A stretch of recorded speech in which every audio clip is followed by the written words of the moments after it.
তিন্নির জ্ঞান ফিরতেই চোখ দুটি মিটমিট করে খুলে দেখে সে আরাফের পাশে গাড়িতে বসে আছে। উঠে নড়ে চড়ে আরাফকে কিছু বলতে যাবে, তখনই টের পেল তার হাত পা রশি দিয়ে বাঁধা। কিছু বলতেও পারছে না। আরাফ তার মুখে একটা ওড়না দিয়ে বেঁধে রেখেছে। মুহূর্তে তিন্নির চোখ দুটি রাগের চোটে লাল হয়ে গেছে। রাগে ঘৃণায় একাকার হয়ে আরাফের দিকে আগুনের দৃষ্টিতে তাকিয়ে আছে। আরাফ তিন্নির হাত পা বেঁধে জোর করে তাকে নিজের সাথে নিয়ে চলে যাচ্ছে। আরাফ সামনে তাকিয়ে গাড়ি ড্রাইভ করছে আর মাঝে মাঝে তিন্নির দিকে তাকিয়ে একটা মুচকি হাসি দিচ্ছে। আরাফের এই হাসিটা তিন্নির কাছে মোটেও সহ্য হচ্ছে না। আরাফের থেকে চোখ সরিয়ে তিন্নি বাইরে তাকিয়ে আছে। হঠাৎ কিছু একটা ভাবতেই তিন্নি ছটফট করতে শুরু করলো। তার হাত পায়ে বাঁধা রশিগুলো খোলার চেষ্টা করছে, কিন্তু পাচ্ছে না। তা দেখে আরাফ বলল, ছটফট করতে হবে না, আমরা চলে এসেছি। আর সরি এইভাবে বেঁধে রাখার জন্য। এর থেকে ভালো কোনো উপায় আমার কাছে ছিল না। কথাটা বলে আরাফ তার বাসার সামনে গাড়িটা ব্রেক করে।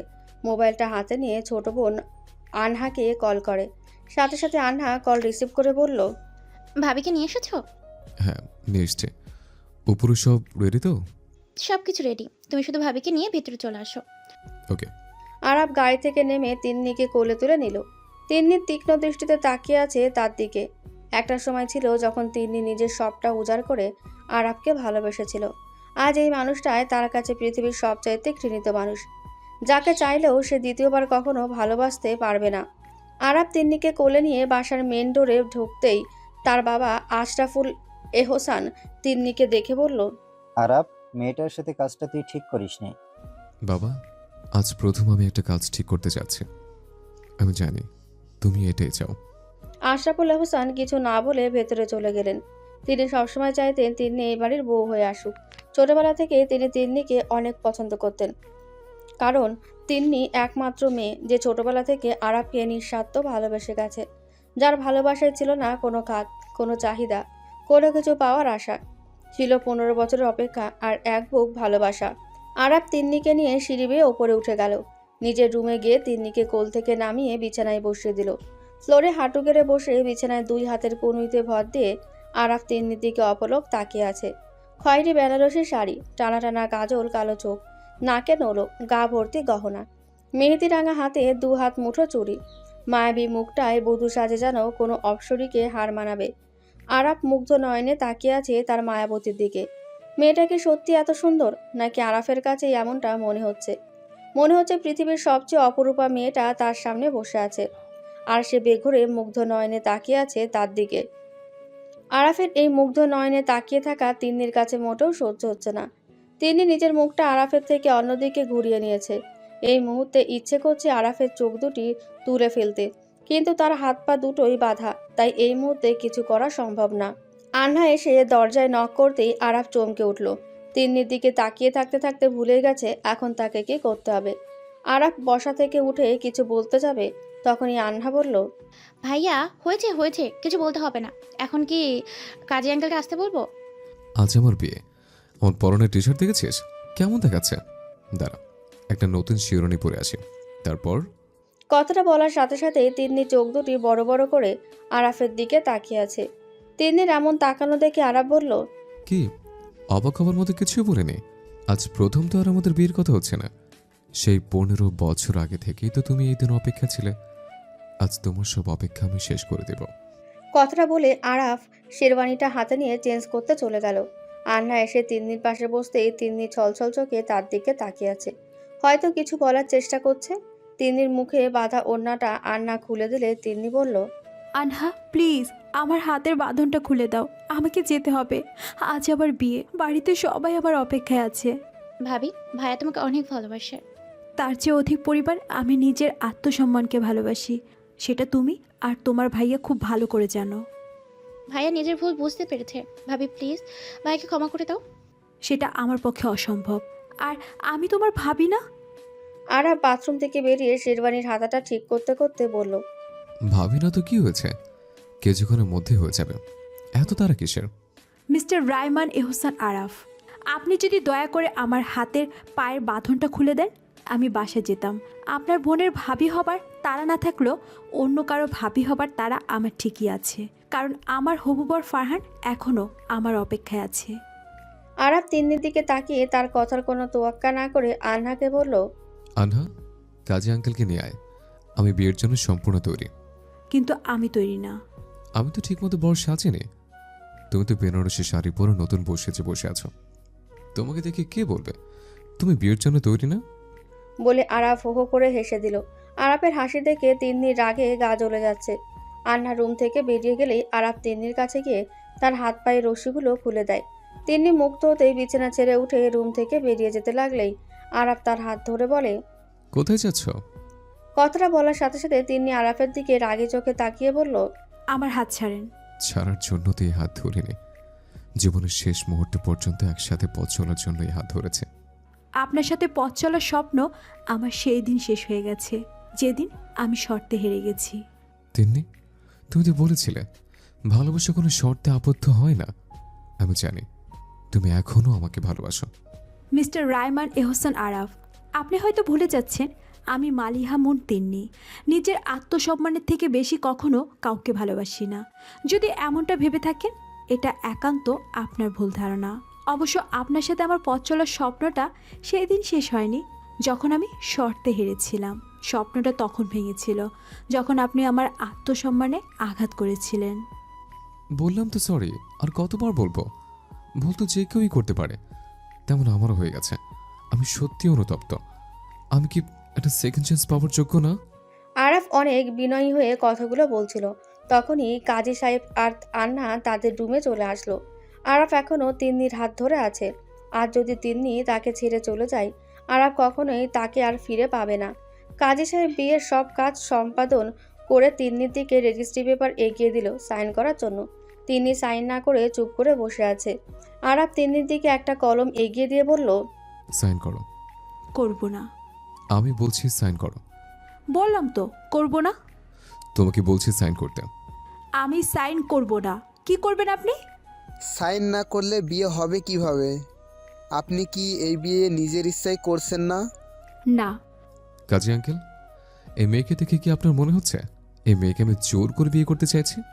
আপনি বলেন, কাউকে জোর করে এত সুন্দর বউ সাজানো যায়?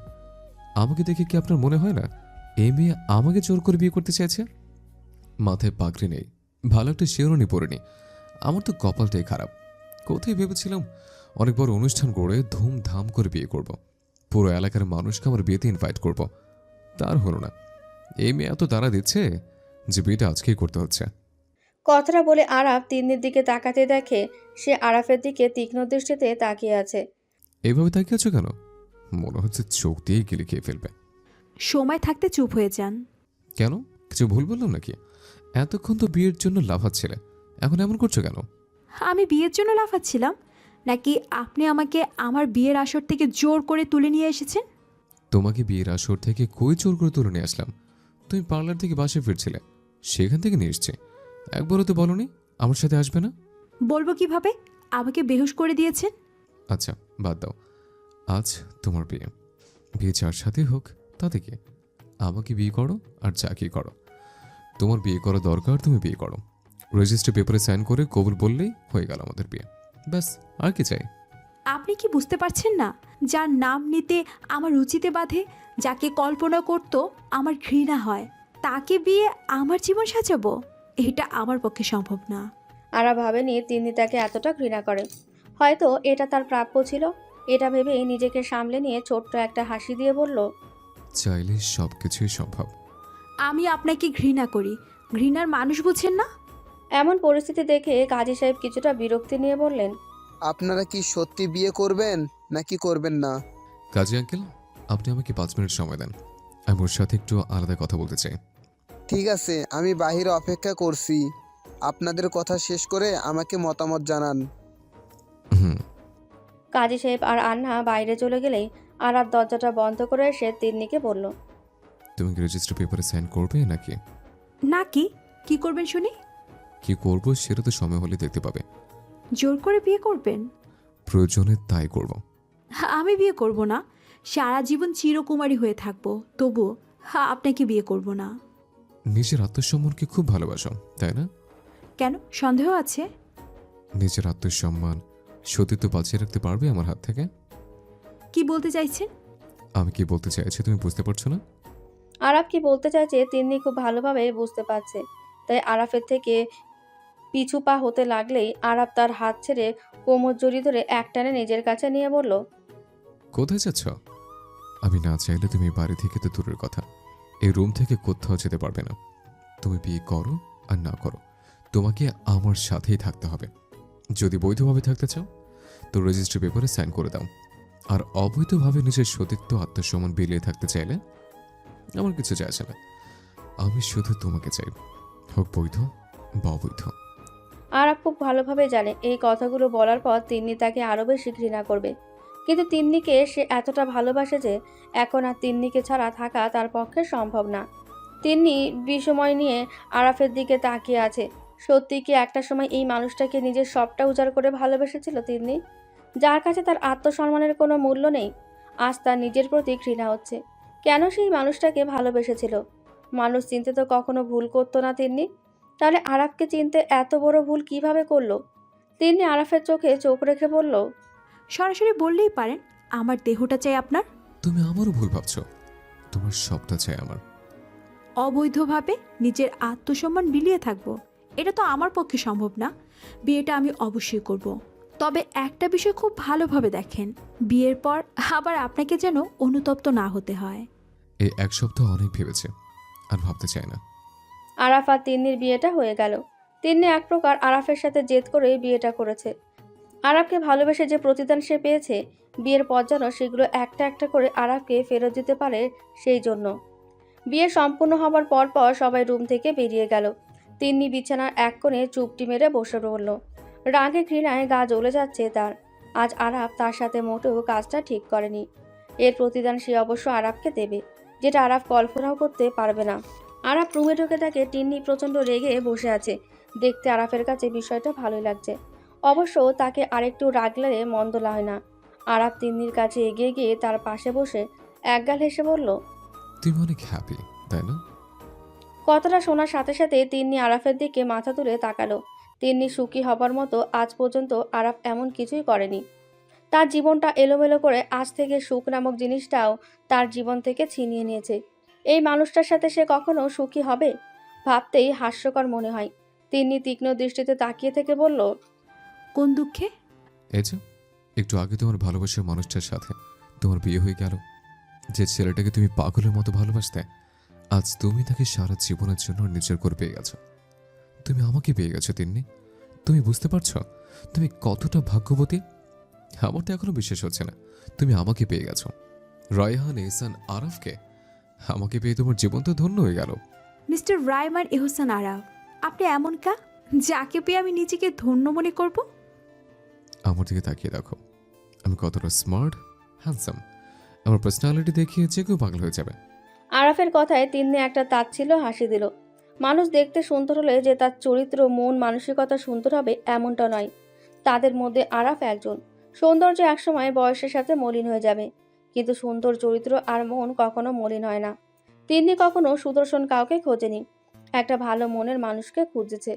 তিন্নি খুব স্বাভাবিকভাবেই আরাফকে বলতে লাগলো, ঠিক বলেছেন, আপনি দেখতে অনেক সুদর্শন একজন ব্যক্তি। কিন্তু আপনি কি জানেন সুদর্শন কাকে বলে? জানেন না। মানুষ দেখতে সুন্দর হলে যে সুদর্শন হয় না, এটা আপনাকে দেখলে বোঝা যায়। আপনি দেখতে সুদর্শন হলে কি হবে?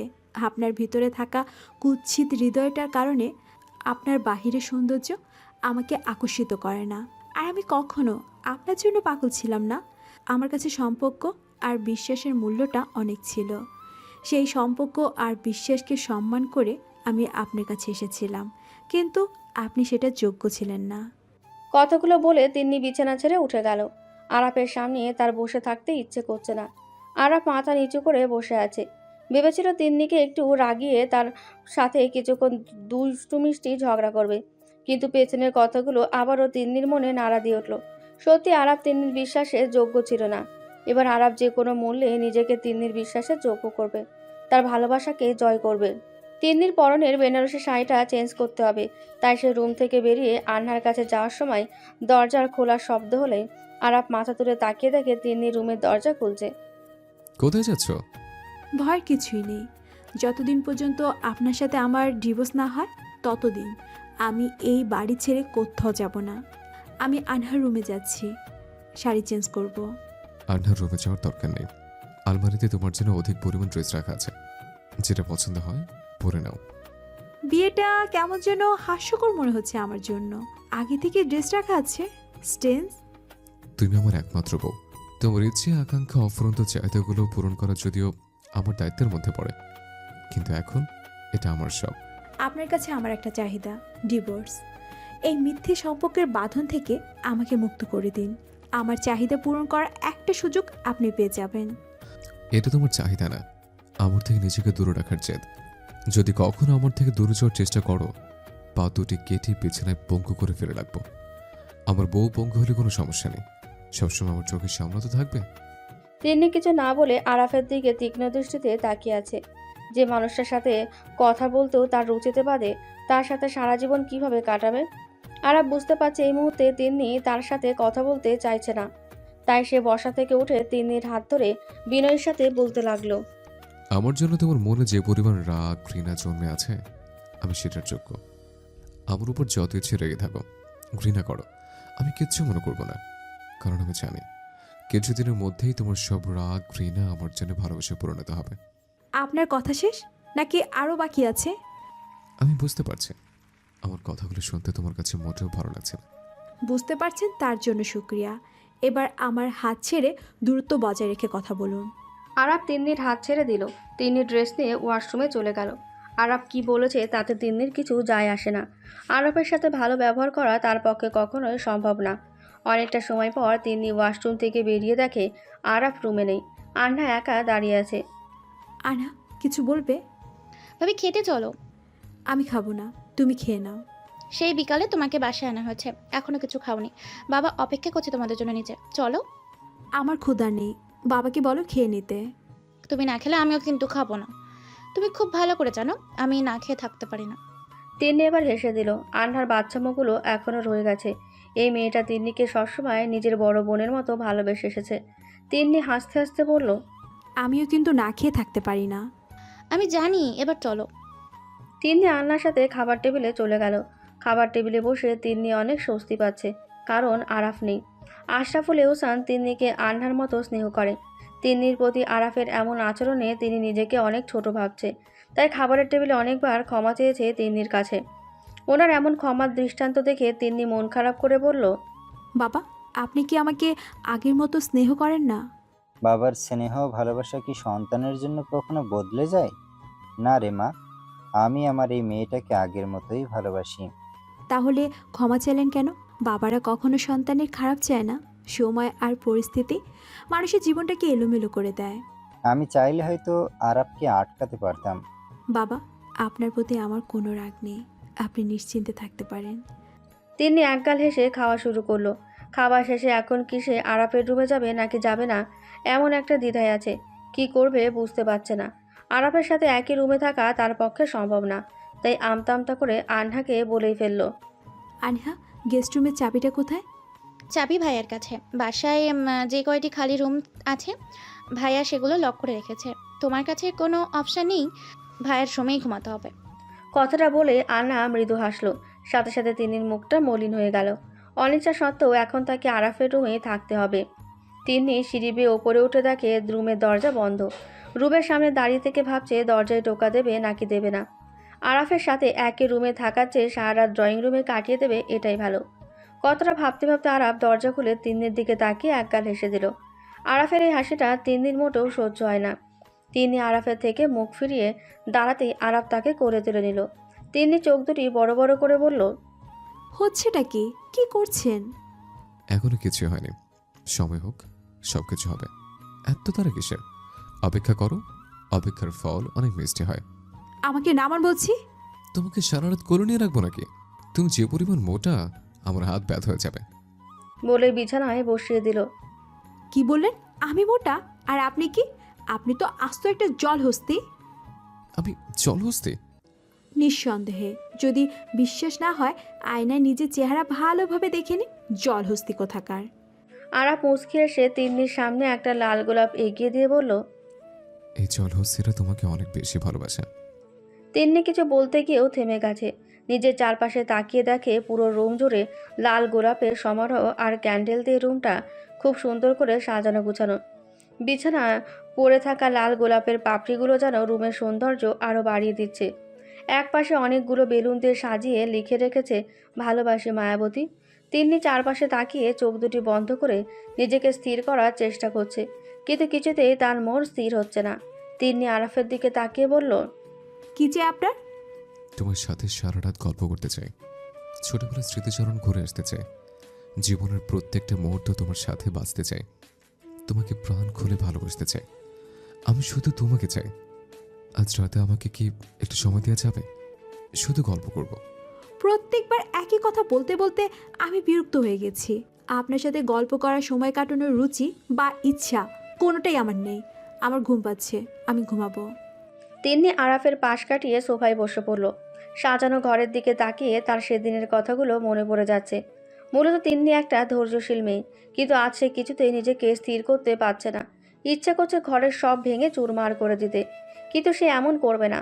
তিন্নি চোখ দুটি বন্ধ করে সোফায় শুয়ে পড়ল। আরাফ তার পাশে গিয়ে হাঁটু গেড়ে বসে বলল, আমাকে একটা সেকেন্ড চান্স দাও প্লিজ। আমাকে ডিস্টার্ব করবেন না, আমার প্রচুর ঘুম পাচ্ছে, আমি ঘুমাবো। আর একবার ডিস্টার্ব করলে আমি এই রুম ছেড়ে চলে যেতে বাধ্য হব। আর হ্যাঁ, দয়া করে রুমটা পরিষ্কার করবেন। রুমটা যে জঘন্যভাবে ময়লা করেছেন, এগুলো দেখে আমার দম বন্ধ হয়ে আসছে। কথাগুলো বলে তিন্নি আবারও চোখ দুটি বন্ধ করে ফেলল। আরাফ তিন্নির মুখের দিকে তাকিয়ে আছে। সে ঘুমাচ্ছে না, ঘুমানোর ভান করছে। চোখের কোণে নোনা জল চিকচিক করছে, হয়তো কান্না আসছে। তবু নিজেকে আটকে রেখেছে তিন্নি। আরাফ বসা থেকে উঠে সাজানো ঘরটা আবারও আগের ন্যায় গুছিয়ে নিয়েছে। বিছানায় শুয়ে তিন্নির মুখের দিকে তাকিয়ে আছে। তিন্নি কি ঘুমাচ্ছে নাকি এখনো জেগে আছে? ভাবতে ভাবতে ঘুমের ঘোরে তলিয়ে গেছে আরাফ। তিন্নির চোখে ঘুম নেই, কিছুতেই ঘুমাতে পারছে না সে। শোয়া থেকে উঠে ব্যালকনিতে গিয়ে দাঁড়িয়ে আছে। গভীর রাতে চারপাশ অন্ধকারে ছেয়ে আছে, আর চোখ থেকে টপ টপ করে নোনা জল গড়িয়ে পড়ছে তিন্নির। তার জীবনটাও এই অন্ধকারে তলিয়ে গেছে। এর জন্য হয়তো তিন্নি নিজেই দায়ী। সেদিন যদি সে এই বাসায় না আসতো, আরাফের সাথে শর্তে না জড়াতো, তাহলে আজকে জীবনটা এমন হতো না। প্রথম দিনে তিন্নির সাথে আরাফের ব্যবহারে বোঝা উচিত ছিল আরাফের মন মানসিকতা কেমন হবে। কই, বড় খালামণি আর বাবা তো এমন ছিল না। আরাফ এমন কেন হলো? আজ বড্ড মনে পড়ছে বড় খালামণির কথা। ছোটবেলায় আরাফের সাথে তিন্নির বাগদান হয়ে যায় আরাফের মায়ের ইচ্ছায়। তার মা বাবা দুজনে তিন্নিকে অনেক স্নেহ করত। আরাফের মা কখনো তিন্নিকে ছোট বোনের মেয়ের মতো দেখত না, নিজের মেয়ের মতো স্নেহ করত। তিন্নিও সারাদিন তার বড় খালামণিকে ছাড়া কিছুই বুঝতো না। এই ভালোবাসা টানে আরাফের মা তিন্নির হাত চেয়ে নেয় আরাফের জন্য। তখনই তাদের বাগদান হয়ে যায়। কয়েক বছর পর একটা দুর্ঘটনা, আরাফের মা মারা যায়। তখন থেকে তিন্নি আর আরাফের সম্পর্ক কেমন এলোমেলো হয়ে যায়। সব কিছু পেছনে ফেলে আরাফ ছুঁয়েছে সফলতার চাবিকাঠি, আর তিন্নি রয়ে গেছে তার আগের জায়গায়। সব কিছু পেছনে ছুটে গেলেও তিন্নির স্বপ্নগুলো রয়ে গেছে আরাফের সম্মিত বাবার আশায়। তিন্নির বিশ্বাস ছিল সে বউ সেজে বসে থাকবে, আর আরাফ মাথায় পাগড়ি পরে বর্ষে যে সে তাকে নিয়ে যাবে। মাঝে মাঝে আশরাফুল এহসান আর আন্না আসতো তাদের বাসায়। আরাফ আসতো না। সময় চলতে থাকে আপন গতিতে, আর তিন্নি পা রাখে 23 বছরে। কিন্তু আরাফের কোনো খবর নেই। আশেপাশের মানুষের নানান কথা তো আছেই, তবুও সে নিজের জায়গায় অটুট ছিল, কারণ ছোটবেলায় যে তার বাগদান হয়ে গেছে। তিন্নি ভাবছে এবার আরাফের সাথে তার সরাসরি কথা বলা উচিত। সেদিন প্রথম তিন্নি আরাফের বাসায় যায়। আরাফের মায়ের মৃত্যুর পর প্রথমবার দুজনে মুখোমুখি দাঁড়িয়েছিল। আরাফের সাথে কথা বলতে বলতে এক পর্যায়ে তিন্নি তার সাথে শর্তে জড়িয়ে যায়। মাত্র 7 দিন। আপনার কি মনে হচ্ছে 7 দিন কম হয়ে গেল না? ওয়েল, আমি আপনাকে 15 দিন সময় দিলাম। ওকে, ডান। 15 দিন আমার জন্য অনেক। এই 15 দিনে আপনি নিজে আপনার অনুভূতিগুলো নিয়ে আমার কাছে আসবেন, এটা আমার বিশ্বাস। কনফিডেন্স থাকা ভালো, বাট ওভার কনফিডেন্স ভালো না। এই 15 দিনে আমার সম্পর্কে সব জানার পর আপনি হয়তো নিজেই ফিরে যাবেন। তিন্নি আরাফের দিকে তাকিয়ে আছে। এই আরাফ ছোটবেলায় তার পিছু ছাড়তো না, কথায় কথায় বলতো, তিন্নি তুই আমার বউ হবি, আমরা দুজন সবসময় একসাথে থাকবো, তোকে অনেক সুখে রাখবো, আর এতগুলো ভালোবাসবো। কথাগুলো মনে পড়লে নিজের অজান্তেই ঠোঁটের করে হাসি চলে আসে। তবে আজকের এই আরাফ বড্ড অচেনা, আর সম্পর্কগুলো কত অগোছালো। তিন্নি কি পারবে এই সম্পর্ককে আরও একবার ভালোবাসার ডোরে বাঁধতে? চেষ্টা না করে তিন্নি কখনো হার মানতে পারবে না। আপনার প্রতি আমার কিছু মুহূর্তের চাহিদা নয়, যেটা মাত্র 15 দিনে শেষ হয়ে যাবে। এটা আমার 15 বছরের অপেক্ষা, যেটা আমি বিন্দু বিন্দু করে আমার সব স্বপ্ন, আশা আর অপূরন্ত ভালোবাসা দিয়ে জড়িয়ে রেখেছি, যা কখনো 15 দিনে শেষ হতে দেব না। আর যদি 15 দিন পরেও আমার এটা মনে হয় যে আপনার মতো একটা গ্রাম্য অখ্যাতি নিম্ন পরিবারের মেয়ের সাথে আমার থাকা সম্ভব না, তখন তিনি নিজের জীবনের থেকেও বেশি নিজের আত্মসম্মানকে ভালোবাসে। এমন নয় যে সে আরাফকে অনেক ভালোবাসে, ভালোবাসার জন্য কোনো কারণ থাকতে হয়। শৈশবের কিছু স্মৃতি আঁকড়ে হয়তো স্বপ্ন দেখেছে আরাফকে নিয়ে। আরাফকে ভালোবাসার জন্য তার কাছে কোনো কারণ নেই। সে আদৌ আরাফের সম্পর্কে ঠিকমতো কিছুই জানে না। এই 15 দিনে আরাফকে ভালোবাসার কোনো কারণ খুঁজে নেবে এটাই ভেবেছিল তিন্নি। আরাফের থেকে কিছুক্ষণ তাকিয়ে থেকে ছোট্ট একটা হাসি দিয়ে বলল, মিস্টার রায়মান এহসান আরাফ, আপনার সাথে আমার সম্পর্ক জড়ানো হয় 15 বছর আগে। তখন আমার বয়স মাত্র 8 বছর। তখন থেকে আজ পর্যন্ত আপনাকে না দেখে, এই সম্পর্কের ভবিষ্যৎ না জেনে সম্পর্কটাকে আমি সম্মান করে এসেছি। একটা সম্পর্কের মূল্য যদি আমার কাছে এতটা মূল্যবান হয়, তাহলে আমার আত্মসম্মান আমার কাছে কতটা মূল্যবান হবে, যে সম্পর্কে আপনার কোনো ধারণাই নেই। আমি মালিহা মুন তিন্নি আমার আত্মসম্মানের উপর আজ পর্যন্ত কোনো দিন আঁচ লাগতে দেইনি। নিজের জীবনের থেকেও বেশি নিজের আত্মসম্মানকে ভালোবাসি। আর যার কাছে আমার কোনো মূল্যই নেই, তার কাছে নিজের আত্মসম্মান বিলিয়ে থাকার মতো মেয়ে আমি নই। আমি নিজেই এই বাসা ছেড়ে চলে যাব, প্রমিস। ওয়েল, দেখা যাক কি হয়। বলে আরাফ নিজের রুমে চলে গেল। তিনি গেস্ট রুমে গিয়ে ফ্রেশ হয়ে বিছানায় বসে মোবাইলটা হাতে নিয়ে তার মায়ের কাছে কল করলো। তার মা কল রিসিভ করে বলল, তোকে এতবার না করার পরেও তুই চলে গেলি? আরাফ না করার পরেও কিভাবে গেলি তুই? তোর কি আত্মসম্মান বলতে কিছু নেই? মা, আমার আত্মসম্মান আছে বলেই তো আজ আমি এই বাসে এসেছি। তোমার কি মনে হয় তোমার বোনের ছেলে আমাকে না দেখে না করে দিল, এটা আমার আত্মসম্মানে লাগেনি? অবশ্যই লেগেছে। তোকে দেখে আরাফ কি বললো? আমাকে 15 দিনের সময় দিয়েছে। মানে? মানে 15 দিনের মধ্যে এটা প্রমাণ করতে হবে যে আমি ওনার অর্ধাঙ্গী হবার যোগ্য। আর যদি প্রমাণ করতে না পারিস? এমনটা অবশ্য আমি ভাবিনি, পরে ভেবে তোমাকে জানাবো। তিন্নির মা হেসে দিল। ওনার মেয়ের সম্পর্কে ওনার চেয়ে ভালো কেউ জানে না। পরের দিন সকালে তিন্নি নাস্তার টেবিলে এসে দেখে আরাফ, আন্না আর তার বাবা বসে আছে। তিন্নি একটা চেয়ার টেনে বসতে যাবে, তখনই আরাফ বলল, আপনি এখানে কি করছেন? এই বাসে মেহমানদের নাস্তা তাদের রুমে পাঠিয়ে দেওয়া হয়। আপনি উপরে যান, আপনার জন্য নাস্তা উপরে পাঠিয়ে দেওয়া হবে। ভুল বলতে এবং শুনতে দুটোই আমার অপছন্দ। যেহেতু 15 দিনের জন্য আমি এই বাসায় আছি, এই দিনগুলো আমি আমার মতো করে চলবো। এই 15 দিন আমি মেহমান না, এই বাসার সদস্য হয়ে থাকবো। কে কি বলবে সেগুলো তোয়াক্কা করার সময় আমার নেই। আর আমি আপনার মতো মেহমান সেজে বসে থাকতে পছন্দ করি না, সবাইকে আপন করে নিতে পছন্দ করি। আপনার মন মানসিকতা চেঞ্জ করেন, জীবন বদলে যাবে। কথাগুলো বলে সে চেয়ার টেনে বসে পড়ল। আন্না আর তার বাবা তিন্নির দিকে হাঁ করে তাকিয়ে আছে। কথাগুলো আরাফের গায়ে কাটার মতো লাগলো, তাই সে রেগে গিয়ে বসা থেকে উঠে বলল, এই মেয়ের সাথে এক টেবিলে বসে নাস্তা করা আমার পক্ষে সম্ভব না। অসম্ভব হলে আপনি নিজের রুমে গিয়ে নাস্তা করতে পারেন। মানে আমি এই বাড়ির বউ হয়ে আসার পর এই বাড়িতে সব কিছু আমার কথা মতো চলবে, তাই আগে থেকে আমার কথা উঠবোস করা অভ্যাস করে নিন। আরাফ তীক্ষ্ণ দৃষ্টিতে তাকিয়ে থেকে বলল, তোমার সাহস তো কম না? তো আপনি কি চান আমি আপনার মতো ভীতু হয়ে নিজের রুমে গিয়ে নাস্তা করি? আমি ভীত? কোনো সন্দেহ আছে নাকি? অবশ্যই সন্দেহ আছে। বলে আরাফ নিজের চেয়ারে বসে নাস্তা করতে লাগলো। নাস্তা শেষ করে আরাফ উঠে যেতে লাগলো। দেখে তিন্নি তার দিকে তাকিয়ে মিটিমিটি হাসছে। এই মেয়ে, তুমি হাসছো কেন? যাওয়ার আগে আমাকে একটা থ্যাঙ্কস বলে যাওয়া উচিত। কেন? তুমি এমন কি করলে যে তোমাকে থ্যাঙ্কস বলতে হবে? আপনার পক্ষে একই টেবিলে বসে নাস্তা করা সম্ভব ছিল না, আমি সেটা সম্ভব করে দিয়েছি। মানে আমি আপনার মধ্যে সন্দেহের বীজ রোপণ করেছি, আর আপনি নিজেকে সঠিক প্রমাণ করার জন্য আমার সাথে একই টেবিলে বসে নাস্তা করছেন। আমার জন্যই তো আপনার পক্ষে একই টেবিলে বসে নাস্তা করা সম্ভব হলো। কিছু ভুল বললাম? নিজেকে খুব চালাক ভাবো, তাই না? মোটেও না। আরাফ অফিসে বসে ভাবছে, গ্রামের একটা নিম্ন পরিবারের মেয়ে তার সাথে এভাবে কথা বলবে, এটা সে মেনে নেবে না। তিন্নিকে একটা উপযুক্ত জবাব দিতে হবে তার। যতটা উচ্চ সুরে সে আরাফের সাথে কথা বলেছে, ঠিক ততটাই নিচু সুরে কথা বলতে বাধ্য করবে তাকে। তাকে এটা বোঝাতে হবে সামান্য একটা গ্রামের মেয়ে হয়ে সে আরাফের যোগ্য হতে পারে না। তিন্নির সাথে তার কালচারের কোনো মিল নেই।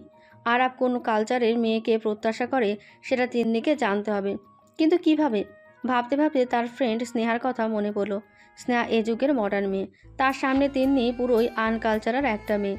তিন্নিকে আজ খুব ভালোভাবে তার অবস্থানটা বুঝিয়ে দিতে পারবে। কথাটা ভাবতেই তার এত খুশি লাগছে। যখন তিন্নির সামনে স্নেহাকে নিয়ে দাঁড় করাবে তখন তিন্নির অবস্থা দেখে কতটা খুশি লাগবে ভাবতে আরাফ স্বস্তির নিঃশ্বাস নিল। বিকেলে তিন্নি ড্রয়িং রুমে সোফায় বসে গল্প করছে। গল্পের বই পড়তে সে একটু বেশি পছন্দ করে। তখন বাসার কলিং বেল বেজে উঠল। তিন্নি আশেপাশে তাকিয়ে দেখে কেউ নেই, তাই সে নিজেই গেল দরজা খোলার জন্য। দরজা খুলে দেখে আরাফের সাথে 3টে ছেলে আর 2টি মেয়ে দাঁড়িয়ে আছে। আরাফ স্নেহাকে একা নিয়ে আসেনি। তার বাবা যদি অন্য কিছু ভাবে, তাই তার সব বন্ধু ইমরান, হাবিব, রায়হান, স্নেহা ও অনিকাকে নিয়ে এসেছে। আরাফের বন্ধুরা তিন্নিকে খেয়াল করেনি, একে অপরের সাথে কথা বলতে বলতে বাসায় ঢুকেছে। তিন্নি তাদের জন্য নাস্তার ব্যবস্থা করতে চলে গেল। কিছুক্ষণের মধ্যে তিন্নি নাস্তার ট্রে হাতে নিয়ে তাদের সামনে সে নাস্তার ট্রেটা টেবিলের উপর রাখতে যাবে। আরাফের বন্ধু ইমরান তিন্নিকে দেখে বলে উঠল, আপনি মালিহা মুন তিন্নি, রাইট? আরাফ ইমরানের দিকে হা হয়ে তাকিয়ে আছে। সে তিন্নির নাম জানলো কিভাবে? মালিহা মুন তিন্নি নামটা শোনার সাথে সাথে স্নেহা আর অনিকা তিন্নির দিকে তাকিয়ে হা হয়ে গেছে। তিন্নি কিছুটা বিস্ময় নিয়ে বলল, জি, আপনি আমার নাম জানলেন কিভাবে? কত সালে মনে নেই, আপনার একটা ছবি আমি নিউজ পেপারে দেখেছিলাম। ওই বছরের র্যাকেট খেলায় মেয়েদের মধ্যে আপনি আমাদের জেলার প্রথম বিজয়ী ছিলেন। মেবি 2014 সালের কথা আপনার এখনো মনে আছে? স্টেন্স। মনে থাকাটা অস্বাভাবিক কিছু না। আমি ইমরান, আরাফের ফ্রেন্ড। হাই, আমি স্নেহা আর ও অনিকা। আমি আপনাদের দুজনকে চিনি। আচ্ছা, আপনারা কি সবাই ওনার বেস্ট ফ্রেন্ড? হ্যাঁ, আমরা এখানে সবাই ওর বেস্ট ফ্রেন্ড। আপনি বসুন আমাদের সাথে। নো থ্যাঙ্কস, আপনারা বসে গল্প করেন, আমি চলে যাই। এত বড় একজন ফেমাস মানুষ আমাদের মাঝ থেকে চলে যাবে, এটা কি মেনে নেওয়া যায়? আমি ফেমাস না, আমি অতি নগণ্য একজন। বাংলাদেশের টপ ফ্যাশন ডিজাইনার যদি এই কথা বলে এটা মানা যায়। আপনি যদি অতি নগণ্য হন তাহলে আমরা কি? আমরা সবাই সমান। প্রত্যেকের নিজের একটা যোগ্যতা থাকে। যে কাজটা আপনি পারেন সেটা হয়তো আমি পারি না, যেটা আমি পারি সেটা হয়তো আপনি পারেন না, তাই বলে আমি নগণ্য, আপনি নগণ্য, এটা কিন্তু ভুল। আর একটা কথা, আমাকে তুমি বললে খুশি হব। সত্যি তুমি অনেক ভালো, তোমার মনটাও অনেক সুন্দর। ধন্যবাদ, আপনারা সবাই অনেক ভালো। আচ্ছা, আপনারা নাস্তা করেন, আমি পরে আসছি। প্লিজ একটু বসো, আমাদের ভালো লাগবে। আরাফ ভেবাচাকা খেয়ে একবার তিন্নির দিকে তাকাচ্ছে, একবার তাদের দিকে। কি হচ্ছে কিছুই বুঝতে পারছে না। এরা সবাই তিন্নিকে চেনে, আর তিন্নি ফেমাস বলতে কি বোঝাতে চাইছে? তিন্নি কি সত্যি বাংলাদেশের টপ ফ্যাশন ডিজাইনারদের মধ্যে একজন? প্রথমেই সে তিন্নির সাথে যেভাবে কথা বলেছে তাকে নিম্ন অখ্যাতে অযোগ্য বলেছে। কই, তিন্নি তো একবারও কিছু বলেনি। আরাফ কি এটা সত্যি শুনেছে নাকি ভুল কিছু? তিন্নি, তুমি ফ্যাশন ডিজাইনার? হুম। আরাফ, তুমি এভাবে জিজ্ঞেস করছো কেন? যেন তুমি জানো না। এই প্রথম জানলাম। সিরিয়াসলি? তোমার ছোট খালামণির মেয়ে অথচ তুমি জানো না? আরাফ কিছুই বলো না। কোথায় তিন্নিকে তাদের সামনে নিচু করার জন্য তাদের নিয়ে এসেছে, উল্টো তারা তিন্নিকে বিখ্যাত বানিয়ে দিয়েছে। আরাফের ইচ্ছে করছে সবকটাকে পিটিয়ে ঘর থেকে বের করতে, কিন্তু সেটা সম্ভব না। সে নিজেই তাদের নিয়ে এসেছে। এখন তো তিন্নির সাথে বসে সবকটা গল্প জুড়ে দিয়েছে। আরাফের প্রচণ্ড রাগ হচ্ছে নিজের প্রতি। রাত 9টায় আরাফ কফির জন্য রান্নাঘরে গিয়ে দেখে তিন্নি নিজ হাতে রান্নার আয়োজন করছে। তিন্নিকে দেখে আরাফ রান্নাঘরে না ঢুকে দরজায় হেলান দিয়ে দাঁড়িয়ে বলল, তুমি যে এত বড় একজন ডিজাইনার, কই আগে তো বলনি? আই মিন, এমনটা তো হতে পারতো যে তোমার যোগ্যতা যাচাই করার পর তোমাকে আমি স্বীকৃতি দিতাম। আমি আপনার মতো মানুষকে নিজের যোগ্যতা দেখিয়ে বেরোই না। আমার যদি কোনো যোগ্যতা থেকে থাকে, সময় হলে আপনি নিজে থেকেই দেখতে পাবেন। এখানে বলার কি আছে? আর আমার খ্যাতিমান দেখে যদি আপনি আমাকে স্বীকৃতি দিতেন, তাহলে আমার খ্যাতিমানকে গণ্য করা হতো, আমাকে না। আমি চাই আপনি আমাকে গণ্য করুন। তো বাংলাদেশের টপ ডিজাইনার হয়ে রান্নাঘরে কাজ করছো যে? তুমি জানো তোমার অবস্থানটা এখন কোথায়? রান্না করাটা আমার ফ্যাশন, ভালো লাগে রান্না করতে। আর অবস্থান বলতে কি বুঝাতে চাইছেন আমি বুঝতে পারছি। রিয়েলি? তাহলে তোমার মুখ থেকে শুনি তোমার অবস্থানটা কোথায়। আপনি এইটাই বুঝাতে চাইছেন আমরা যারা রান্না করি তাদের জন্য আপনি যখন ইচ্ছে তৃপ্তির সাথে খেতে পারেন। আর আমরা যদি রান্না করা ছেড়ে দিই, তাহলে আপনার মতো কিছু অহংকারী মানুষকে রান্না ব্যতীত সব কিছু গরুর মতো কাছে চিবিয়ে চিবিয়ে খেতে হতো। এদিক থেকে আমাদের অবস্থাটা কাজের লোকের জায়গা না, সর্বোত্তম জায়গা বহন করে, তাই না? আরাফ তীক্ষ্ণ দৃষ্টিতে তাকিয়ে আছে। এই মেয়ে কথায় কথায় তাকে অপমান করে, কিন্তু সে তার প্রত্যুত্তরে কিছুই বলতে পারে না। আর একটা কথা, রান্নার কাজকে কখনো ছোট মনে করবেন না। বড় খালামণির হাতের রান্না অনেক স্বাদ ছিল। উনি সবাইকে নিজের হাতে রান্না করে খাওয়াতেন। তাই বলে ওনার অবস্থানটা নিম্ন স্তরে চলে যায়নি, সবার উচ্চ স্তরে ছিল। কারণ রান্না করতে পারাটা ছিল ওনার যোগ্যতা। আপনি ওনার ছেলে হয়ে রান্না করতে পারেন না, এটা আপনার ব্যর্থতা। কথাগুলো বলে তিন্নি আরাফের দিকে তাকিয়ে একটা মুচকি হাসি দিয়ে রান্না শুরু করলো। আরাফ কিছু না বলে চলে গেল। তিন্নি রান্না করছে আর ভাবছে আরাফ কিছু না বলে চলে গেল কেন। সে তো মোটেও এমন না, কিছু না কিছু তো অবশ্য তিন্নিকে বলে যেত। না বলে যাওয়ার কারণ কি? আরাফকে কি একবার জিজ্ঞাসা করা ঠিক হবে? রান্না শেষ করে খাবারের টেবিলে খাবার পরিবেশন করে দেখে আরাফ আসেনি। তাই সে আরাফের রুমে যায়। রুমের সামনে গিয়ে দেখে দরজা বন্ধ। সে ভাবছে দরজায় টোকা দেবে কি না। তিন রুমের দরজা নক করতে আরাফ ভেতর থেকে বলল, কে? আমি। দরজা কি খোলা যাবে? সরি, আমি ব্যস্ত। কি নিয়ে ব্যস্ত? খালামণির স্মৃতি? আরাফ চুপ করে বসে আছে। দরজার ওপাশ থেকে তিন্নি আবারও বলল, একটু কথা বলা যাবে? আরাফ কিছু না বলে বসা থেকে উঠে দরজা খুলে আবারও নিজের জায়গায় গিয়ে বসে পড়ল।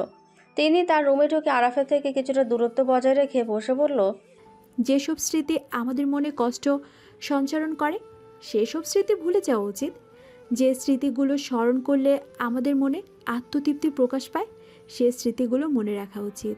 যেমন মনে করেন, আপনার মনে আছে কি না আমি জানি না, ছোটবেলায় একবার ঝগড়া করে আপনি আমার চুলে বেনুনি ধরে টেনেছিলেন, আর আমি কাঁদো কাঁদো গলায় খালামণির কাছে গিয়ে আপনার নামে নালিশ করেছিলাম। তিনি কথাটা সম্পূর্ণ করার আগেই আরাফ বলতে লাগলো, আর মা আমাকে লাঠি নিয়ে দৌড়ানি দিয়েছিল। আমি দৌড়াতে দৌড়াতে বাড়ি ছেড়ে কই যেন চলে গেলাম। সারাদিন বাড়ি ফিরিনি। মা আমাকে সারাদিন খুঁজতে খুঁজতে বেহাল হয়ে কান্নাকাটি শুরু করে দিয়েছিল। যখন বাড়ি ফিরলাম, মা জড়িয়ে ধরে কি কান্না! আর আমি ভেবেছিলাম বাসায় ফিরলে মা হয়তো আমাকে মারবে। মাঝে মাঝে কথাটা মনে পড়লে প্রচণ্ড হাসি পায়। কথাটা বলেই আরাফ হেসে দিল। তিনি আরাফের মুখের দিকে তাকিয়ে আছে। মানুষটা এতটাও খারাপ না। আরাফ হাসতে হাসতে তিন্নির মুখের দিকে তাকাতেই তার হাসি বন্ধ হয়ে গেল। তিন্নি থেকে মুখ ফিরিয়ে বলল, আমার ক্ষুধা পেয়েছে। টেবিলে খাবার রেডি আছে, বাবা আর তানহা আপনার অপেক্ষা করছে। বলেই তিন্নি আরাফের রুম থেকে বেরিয়ে গেল। সকালে আরাফ ঘুম থেকে উঠে আড়মোড়া ভেঙে ব্যালকনিতে গিয়ে দাঁড়িয়ে দেখে তিন্নি বাইরে দাঁড়িয়ে ফোনে কারোর সাথে কথা বলছে। আরাফের মনে কেমন যেন সন্দেহ হচ্ছে। নিশ্চয়ই কোনো ছেলের সাথে লাইন মারছে। অন্য ছেলের সাথে লাইন মেরে এই বাড়ির বউ হবার ইচ্ছে বের করবে আরাফ। আজকে সবার সামনে তিন্নির আসল চেহারা দেখিয়ে দেবে। বাতে বাতে আরাফ নিচে তিন্নির সামনে গিয়ে দাঁড়িয়ে গেল। ইশারায় তিন্নিকে লাউডস্পিকার অন করতে বলল। তিনি হা হয়ে তাকিয়ে আছে। আরাফ আবারও ইশারায় লাউডস্পিকার অন করতে বলল। তিন্নি অন করতে আরাফের ছোট খালামণির কণ্ঠ ভেসে আসে। আরাফ কিছুটা বিচলিত হয়ে চলে যেতে লাগলেই তিন্নি তার হাত ধরে বলল, মা কি বলে একটু শুনবেন? আরাফ অন্যদিকে তাকিয়ে দাঁড়িয়ে আছে। তিন্নি তার মাকে বলতে লাগলো, মা তখন কি যেন বলছিলে? বলছি, আমার আরাফের সাথে খারাপ ব্যবহার করবি না, ওকে নিজের হাতে রান্না করে খাওয়াবি। ছেলেটা তো আমার কাছে আসে না, আসলে আমি নিজের হাতে খাইয়ে দিতাম। আমার বোনের চোখের মনে ছিল সে। শুধু তোমার বোনের চোখের মনি? তোমার কিছু ছিল না? কি যে বলিস তুই! ও তো আমার কলিজার টুকরা। বোনের ছেলে মেয়েগুলো নিজের সন্তানের থেকেও বেশি আদরের হয়, বুঝলি? বুঝেছি। আচ্ছা মা, রাখছি, পরে কথা বলবো। তিন্নি কল কেটে আরাফের দিকে তাকিয়ে আছে আর আরাফ নিচের দিকে। যে মানুষটাকে আপনি নিম্ন পরিবারের সদস্য হিসেবে গণ্য করেন সেই মানুষটাই আপনাকে একবার নিজ হাতে খাইয়ে দেওয়ার অপেক্ষায় আছে। আপনাকে তার কলিজা ঠাই দিয়েছে। এইটা হচ্ছে ভালোবাসা। অবশ্য আপনি এসব বুঝবেন না। প্রত্যেকটা সম্পর্ক ভালোবাসা দিয়ে মূল্যায়ন করতে হয়, টাকা দিয়ে নয়। আপনার কাছে ভালোবাসার ক্ষমতা আছে কি না জানি না, তবে টাকার ক্ষমতা অনেক আছে। একটা কথা মনে রাখবেন, টাকা সবসময় থাকে না, আর প্রিয়জনগুলো কখনো ছেড়ে যায় না। তাই সম্পর্ককে ভালোবাসা দিয়ে মূল্যায়ন করতে শিখেন। কথাটা বলে তিন্নি বাসার ভেতরে চলে গেল। আরাফ তিন্নির যাবার পানে তাকিয়ে রইল। একটা মেয়ের সম্পর্ককে কিভাবে এতটা প্রাধান্য দিতে পারে, তার ছোট খালামণি কি সত্যি তাকে এতটা স্নেহ করে, তাকে জানতে হবে। আরাফ তিন্নির পিছু পিছু গিয়ে বলল। তিন্নি, খালামণি কি সবসময় আমার কথা বলতো? তিন্নি নাস্তার আয়োজন করতে করতে বলল। কেন, আপনার মনে নেই যখনই আমরা নানুর বাসায় যেতাম, মা আমাদের একই প্লেটে খাইয়ে দিত, একসাথে গোসল করিয়ে দিত, আমার জন্য নতুন জামা কিনলে আপনাকেও কিনে দিত, আমাদের সবার জন্য একই রকম খেলনা কিনত। তাহলে তো মা আপনাকে নিজের সন্তানের মতো স্নেহ করতো, তাই না? আর মা কখনো সন্তানকে ভুলতে পারে না, কিন্তু সন্তানরা পারে, যেমন আপনি। অবশ্যই এটা আপনাদের মতো সন্তানদের ক্ষেত্রে সম্ভব। তিন্নির কথায় আরাফকে চুপ থাকতে দেখে তার বাবা বলে উঠল। আরাফ, তোর খালামণি তোকে অনেক মিস করে। তুই কি একবার ঘুরে আসবি তোর খালামণির বাড়ি থেকে? আচ্ছা বাবা, দেখি। আরাফ নাস্তা শেষ করে অফিসে চলে গেল। অফিসে বসে ভাবছে তার কি যাওয়া ঠিক হবে। আচ্ছা, পরে ভেবে দেখবে। তখনই ইমরানের কল আসলো। হ্যাঁ দোস্ত, বল। কালকের পার্টিতে তিন্নিকে নিয়ে আসিস। তিন্নিকে গেল? জাস্ট ফ্রেন্ডলি নিয়ে আসবি। সরি, আমি পারবো না। কেন? কেন এর জবাব দিতে পারবো না। তোর এত ইচ্ছে হলে তুই নিয়ে যাস।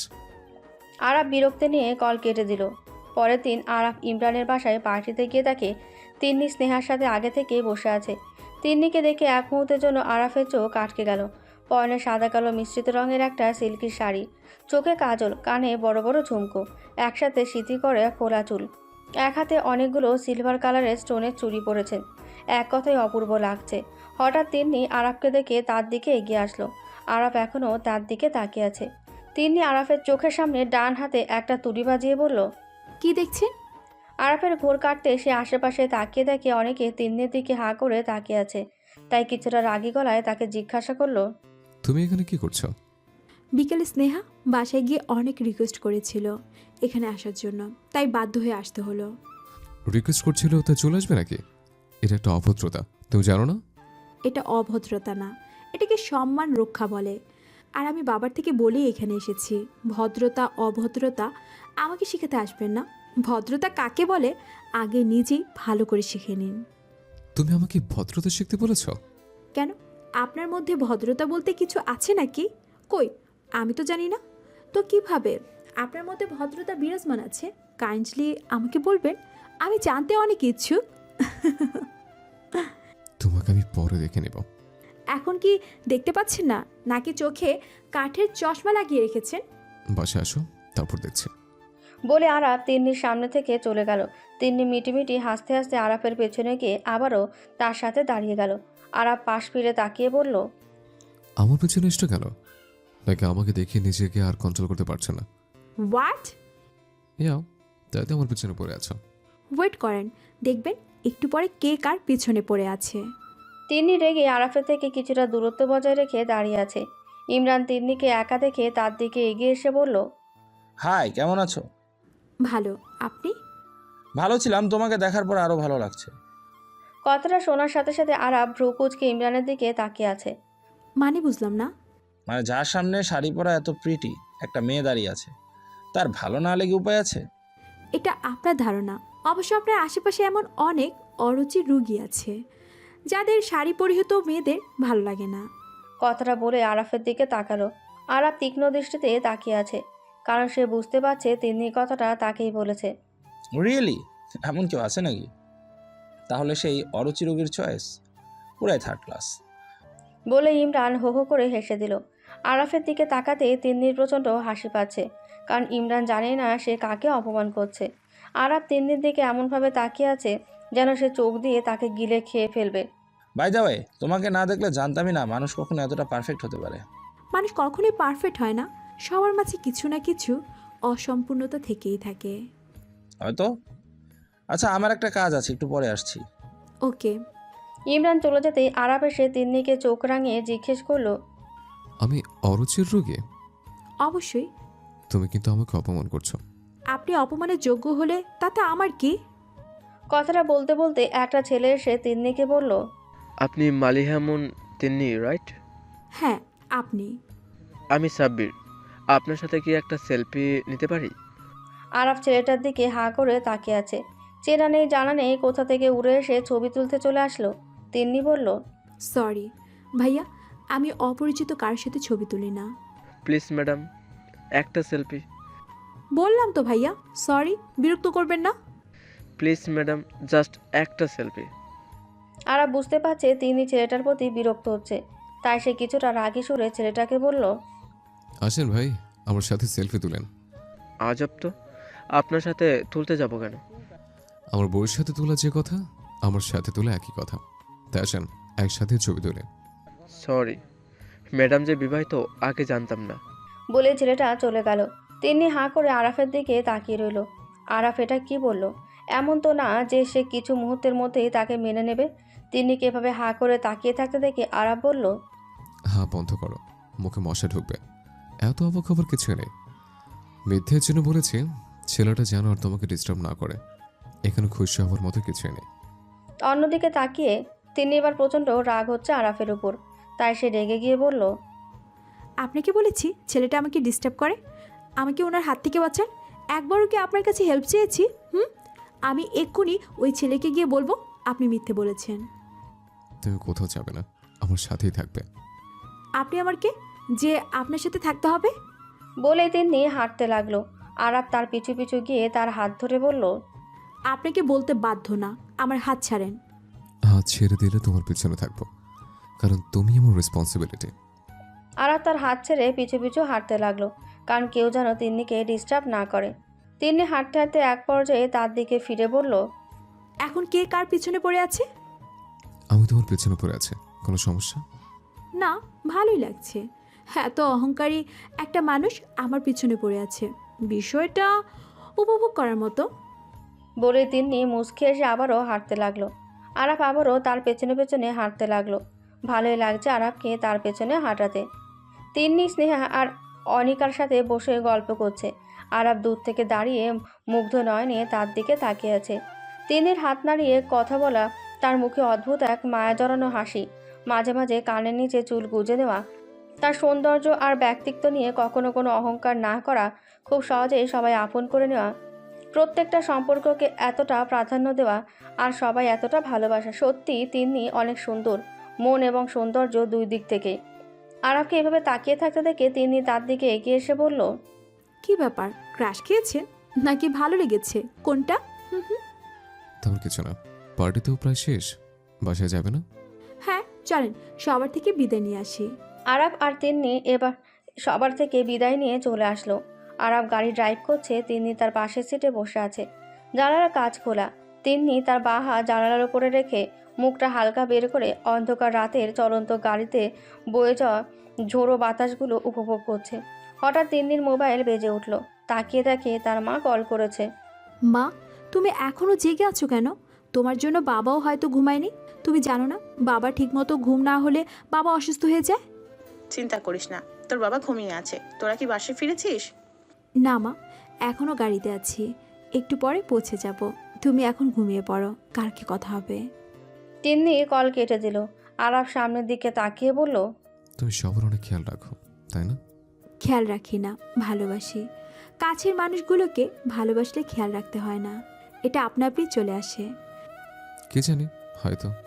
নিজের কাছের মানুষগুলোকে একবার ভালোবাসার চেষ্টা করে দেখেন, তখন উপলব্ধি করতে পারবেন ভালোবাসা কতটা আত্মতৃপ্তি খুঁজে পাওয়া যায়। তিন্নি আবারও জানালায় হাত রেখে বাইরে তাকিয়ে আছে। বেশ কিছুক্ষণ পর আরাফ বলে উঠল, কালকে তৈরি থেকো, খালামনির বাসায় যাব। তিনি অনেকটা অবাক হয়ে আরাফের দিকে ফিরে তাকালো। হঠাৎ আমাদের বাসায় যাবেন? খালামনির কথা মনে পড়ছে, তাই। আগে মনে পড়তো না? পড়তো, কিন্তু তখন তো তুমি পাশে ছিলে না, তার সম্পর্ককে কিভাবে গুছিয়ে নিতে হয় জানতাম না, এখন শিখতে চাইছি। পরদিন সকালে আরাফ তৈরি হয়ে গাড়িতে বসে সবার অপেক্ষা করছে। কেমন যেন তার মধ্যে একটা ভয় কাজ করছে। এত বছরের মধ্যে সে একবারও যে তার খালামণির খোঁজ নেয়নি, এত বছর পর ওনার বাসায় যাবে। খালামণি তাকে দেখে কেমন রিয়াক্ট করবে? তিনি আন্না আর তার বাবা এসে গাড়িতে বসেছে। তিনি তার মাকে যাওয়ার কথা বলেনি, আরাফ বলতে না করে দিয়েছে, কারণ সে তার খালামণিকে সারপ্রাইজ দিতে চায়। আরাফ গাড়ি ড্রাইভ করছে, পেছনে বসে তিনি আনহা নানান গল্প জুড়ে দিয়েছে। মাঝে মাঝে তাদের সাথে বাবাও তাল মেলাচ্ছে। আরাফ বিষয়টা উপভোগ করছে। তারও খুব ইচ্ছে হচ্ছে তাদের সাথে একটু গল্পের আসরে অংশগ্রহণ করতে। কিন্তু সে নিজেকে তাদের সাথে মানিয়ে নিতে পারছে না। কিভাবে গল্প শুরু করবে, কোনো টপিক নেই তার কাছে। তখনই আন্না বলতে শুরু করলো, আপি, তোমার মনে আছে তোমার জহির কাকার বাড়ির পেছনে যে ক্ষেত আছে, ওইখানে আমি আর তাহরিম সেলফি তোলার সময় স্টাইল করতে করতে উল্টে গিয়ে খেতে পড়ে গিয়েছিলাম? স্টাইল করা আর হলো কই, পুরো শরীরে কাদা লেগে ভূতের মতো ক্ষেতের কিনারায় দাঁড়িয়েছিলাম। ক্ষেতের মালিক আমাদের দেখে লাঠি নিয়ে কি দৌড়ে না দিয়েছিল, কারণ ওনার ক্ষেতের ফসল নষ্ট হয়ে গিয়েছিল। কথাটা শোনার সাথে সাথে সবাই খুব জোরে হেসে দিল। আরাফ হাসতে হাসতে বলল, রিয়েলি? হ্যাঁ ভাইয়া, ওই দিন কোনোরকম নিজের জীবন বাঁচিয়ে দৌড়ে পালিয়েছি। আচ্ছা, রাস্তা দিয়ে দৌড়ে আসার সময় তোকে দেখে কি আতঙ্কিত হয়ে মারা যায়নি? আতঙ্কিত হতে যাবে কেন? তুই না বললি খেতে পরে ভূত হয়ে গেছিলে? ভূত দেখলে তো মানুষ আতঙ্কিত হয়ে যায়, তাই বললাম। সবাই গল্প করতে করতে কিছুক্ষণের মধ্যে তিন্নিদের বাসার সামনে পৌঁছে গেছে। সবাই গাড়ি থেকে নেমে চলে যেতে লাগলেই তিন্নি পেছনে তাকে দেখে আরাফ এখনও গাড়িতেই বসে আছে। তিন্নি ফিরে গিয়ে তাকে বলল, কি হলো, আপনি এখনো গাড়িতে বসে আছেন কেন? অ্যাকচুয়ালি কি বলবে ভেবে পাচ্ছে না। চলেন ভিতরে। তুমি যাও, আমি আসছি। তিন্নি চলে গেল। তিন্নি, আন্না ও তার বাবাকে দেখে তিন্নির মা অবাক হয়ে গেলেন। খুশিতে আন্না আর তিন্নিকে জড়িয়ে বুকে নিলেন। ঘরের দরজায় দাঁড়িয়ে আরাফ মুচকি এসে বলল, খালামণি, আমাকে জড়িয়ে ধরবেন না? তিন্নির মা আরাফের কণ্ঠ শুনে দরজায় তাকিয়ে দেখে আরাফ দাঁড়িয়ে আছে। তিনি যেন নিজের চোখকে বিশ্বাস করতে পারছে না। তাদের দুজনকে ছেড়ে দিয়ে আরাফের কাছে এগিয়ে গিয়ে তার দু গালে হাত দিয়ে টলমল চোখে বলতে লাগলেন, বাবা তুই সত্যি এসেছিস? তোমার আরাফ কি জমজ নাকি যে তার জমজ ভাই আসবে? এত বছর পরে বুঝি তোর খালামনির কথা মনে পড়লো? আসলে খালামণি, মাকে হারানোর পর নিজেকে কেমন যেন নিজের মধ্যে বন্দি করে ফেলেছিলাম। সরি খালামণি, আমাকে মাফ করে দাও। বোকা ছেলে, মায়ের কাছে সন্তান কখনো অপরাধী হয় না। বলে আরাফকে জড়িয়ে ধরল। আরাফের বাবা হাসি দিয়ে বলে উঠল, এই সব কিছু আমার তিন্নি মায়ের জন্য সম্ভব হয়েছে। বাবা, তুমি ঠিকই বলেছো। তিন্নি আপু, আজকের দিনটার জন্য তোমাকে ধন্যবাদ। তাদের কথা শুনে তিন্নি হেসে দিল। সত্যি আজকে তিন্নির কাছে অনেক খুশি লাগছে। এখন আর আগের মতো আরাফের অহংকারটা নিজের প্রতি কাজ করে না। আরাফ হয়তো অনেক বদলে গেছে। বিষয়টা ভাবতেই তিন্নির কাছে অনেক খুশি খুশি লাগছে। তিন্নির মা আরাফের প্রত্যেকটা পছন্দের খাবার রান্না করে নিজের হাতে তাকে খাইয়ে দিয়েছে। আজ আরাফ অনেক দিন পর তৃপ্তির সাথে খেয়েছে। খালামণির কাছে এসে তার মায়ের অনুপস্থিতি অনুভব করতে পারছে না। তিন্নিদের বাসায় দুপুরের খাবার শেষ করে তাদের থেকে বিদায় নিয়ে সবাই বাসায় চলে আসলো। রাত 8টায় আরাফ নিজের রুমে বসে ভাবছে আজকের দিনটার জন্য তিন্নিকে একটা ধন্যবাদ জানানো দরকার। আরাফ উঠে গিয়ে তিন্নির রুমের দরজায় নক করলো। কোনো সাড়া শব্দ নেই। আরাফ আস্তে আস্তে দরজা খুলে ভেতরে গিয়ে দেখে তিন্নি নেই। হয়তো আন্নার রুমে হবে। আরাফ আন্নার রুমে গিয়ে দেখে সেখানেও তিন্নি নেই। আন্না তাকে দুষ্টুমির হাসি দিয়ে জিজ্ঞেস করলো, কি ব্যাপার, অসময়ে তিন্নি আপুকে খুঁজছো? তেমন কিছু না, ও কোথায় বলো। ছাদে গিয়ে দেখো, চাঁদ দেখার বিভোর হয়ে আছে হয়তো। আরাফ সিঁড়ি বেয়ে ছাদে চলে গেল। ছাদে গিয়ে দেখে তিন্নি দোলনায় বসে আপন মনে চাঁদের দিকে তাকিয়ে আছে। কারো আসার শব্দ পেয়ে পেছনে ফিরে দেখে আরাফ এসেছে। আরাফ তার পাশে গিয়ে দোলনায় বসে বলল, চাঁদের মধ্যে এমন কি দেখো প্রতিদিন? অনেক কিছু। কই, আমি তো কিছুই দেখি না। চারিদিকে তাকিয়ে দেখেন, চাঁদের এই ঝলমলে আলোয় চারপাশে কত উজ্জ্বল হয়ে আছে। চারিদিকে নিস্তব্ধ এক মধুময় পরিবেশ। মাঝে মাঝে ঝিম বাতাস এসে শরীর শিহরিত করে তুলছে। চোখ দুটো বন্ধ করে এই সময়টাকে অনুভব করে দেখেন, কতটা স্বস্তি অনুভব হয়। প্রকৃতির মাঝেই যেন নিজেকে বিলীন করে দিতে ইচ্ছে করে। সারাদিনের যত ক্লান্তি আছে সব নিমিষেই মিটে যায়। আরাফ তিন্নির দিকে অপলক তাকিয়ে আছে। জ্যোৎস্না রাতে জলমলে আলো যেন তিন্নির মায়াবী চেহারা ঘিরে তার সৌন্দর্য আরও বাড়িয়ে তুলছে। তিন্নির মতো তার প্রতিটা কথা কাছেও সৌন্দর্য বিরাজ করে। মেয়েটা সব কিছু নিজের মতো করে গুছিয়ে নিতে পারে। আরাফ মুগ্ধ নয়নে তাকিয়ে আছে। সে কি তিন্নির প্রেমে পড়ে গেল, নাকি তিন্নির প্রতি তার ভালো লাগা কাজ করছে? তিন্নি চোখ দুটি খুলে আরাফের দিকে তাকালো। আরাফ এখনও বেঘরে তার দিকে তাকিয়ে আছে। তিন্নি কিছুটা অবাক হয়ে তার হাতে স্পর্শ করে বলল, এভাবে কি দেখছেন? চাঁদের সৌন্দর্য দেখছে। তুমি ঠিক বলেছিলে, চাঁদের দিকে তাকালে সব ক্লান্তি নিমিশে চলে যায়, ভিতর থেকে স্বস্তি চলে আসে। চাঁদ যেমন নিজে সুন্দর, ঠিক তার চারপাশটা নিজের মতো করে সৌন্দর্যময় করে তুলেছে। চাঁদ তো আকাশে, আপনি আমার দিকে তাকিয়ে কি দেখছেন? আমার পাশাপাশি পৃথিবীর সবচেয়ে সৌন্দর্যময় চাঁদের করা দেখছে। যে চাঁদের দিকে তাকিয়ে আমি মুগ্ধ হয়ে গেছি। আমার মনে হয় তোর মধ্যে আকাশের চাঁদের থেকেও বেশি সৌন্দর্য বিরাজ করে। আবেগ ভালোই জন্মেছে দেখছি। বলে তিন্নি জোরে হেসে দিল। আরাফ তার হাসির দিকে তাকিয়ে আছে। মানুষের হাসি এতটা সুন্দর হয় এটা তিন্নিকে না দেখলে হয়তো জানা হতো না। তিন্নি আরও আরাফের দিকে তাকিয়ে বলল, কি হয়েছে, এভাবে তাকিয়ে আছেন কেন? তোর হাসিটা অনেক সুন্দর, ঠিক তোমার মতো। আমার প্রেমে পড়ে গেছেন নাকি? জানি না। আচ্ছা, আপনি এখানে বসে জানার চেষ্টা করেন, আমি আসি। কথাটা বলে তিন্নি বসা থেকে উঠলেই আরাফ তার হাত ধরে বলল, কোথাও যেতে হবে না, বসো আমার সাথে। বসে কি করব, আমার কাজ আছে। আমরা একসাথে বসে চাঁদ দেখব, নিস্তব্ধ মধুময় পরিবেশটা অনুভব, স্বস্তির নিঃশ্বাস নিব। আর একদিন কাজ না করলেও চলবে। তিন্নি হাঁ করে আরাফের দিকে তাকিয়ে রইল। এটা সত্যি সেই প্রথম দিনের আরাফ, নাকি তিন্নি কোনো ঘোরের মধ্যে আছে? সে কি সত্যি এতটা বদলে গেছে? হয়তো, না হয় এত বছর পরে তিন্নিদের বাসায় আরাফ কখনোই পা রাখত না। দেখতে দেখতে 15 দিন চলে আসলো। আরাফ অনেক বদলে গেছে। তিন্নির সাথে এখন আর খারাপ ব্যবহার করে না। এখন তিন্নির আশেপাশে থাকতে ভালোই লাগে। তার সঙ্গে একসঙ্গে বসে গল্প করা, রাতে রাত্রে দোলনায় বসে চাঁদ দেখা, তার হাতের রান্না খাওয়া, তিন্নির দিকে মুগ্ধ নয়নে অপলক তাকিয়ে থাকা, সব মিলিয়ে তিন্নি এখন তার অভ্যাসে পরিণত হয়ে গেছে। সকালে ঘুম থেকে উঠে আরাফ ভাবছে আজ তো 15 দিন। আজ যদি সে তিন্নিকে তার মতামত না জানায়, তিন্নি এই বাসা ছেড়ে চলে যাবে। তিন্নিকে তার সারা জীবনের জন্য চাই। তিন্নিকে কিছুতেই যেতে দেওয়া যাবে না। তিন্নি কি মতামত জানাবে আরাফ নিজেও জানে না। তিন্নির জন্য তার মনে কি অনুভূতি আছে, কি বলবে ভাবতে ভাবতে ছাদে চলে গেল। আরাফ ছাদে গিয়ে দেখে তিন্নি আগে থেকে সেখানে দাঁড়িয়ে আছে। তার এলোমেলো চুলগুলো খোপা করে রেখেছে, নেই কোনো সাজ, তবুও যেন তাকে একটা ফুটন্ত গোলাপের মতো লাগছে। আরাফ তার পাশে গিয়ে দাঁড়িয়ে বলল, তুমি কি তোমার জীবনের বাকিটা সময় আমার সাথে কাটাবে? তিন্নি আগে থেকে জানতো আজ আরাফ তাকে এমন কিছু বলবে। তিন্নি আরাফের দিকে তাকিয়ে বলল, ভালোবাসেন? জানি না, তবে জীবনের বাকিটা সময় তোমাকে পাশে চাই। পাশে তো সবাই থাকে, যেমন আনহা, বাবা, আপনার বন্ধুরা। আর যে মানুষটাকে আপনি অর্ধাঙ্গিনী হিসেবে গ্রহণ করে নেবেন, সেই মানুষটা আপনার হৃদয়ের অতি মূল্যবান ভালোবাসার মানুষ হিসেবে গণ্য হতে হবে। এমনটা যদি না হয়, আমি কেন, যাকে ইচ্ছা পাশে নিয়ে বাকিটা জীবন কাটাতে পারবেন। বলে তিন্নি নিচে নেমে চলে গেল। আরাফ তার যাবার পানে তাকিয়ে রইল। কিভাবে বুঝবে সে তিন্নিকে ভালোবাসে কিনা? কিভাবে এই উত্তর খুঁজে পাবে? বিষয়টা নিয়ে কারোর সাথে আলোচনা করলে হয়তো সে তার উত্তর পেয়ে যাবে, কিন্তু কার সাথে? স্নেহা বা অনিকা, তাদের মধ্যে একজনকে সাথে আরাফ স্নেহার সাথে দেখা করে তাকে বলল, আচ্ছা স্নেহা, বলো তো আমি কিভাবে বুঝবো কাউকে ভালোবাসে কিনা?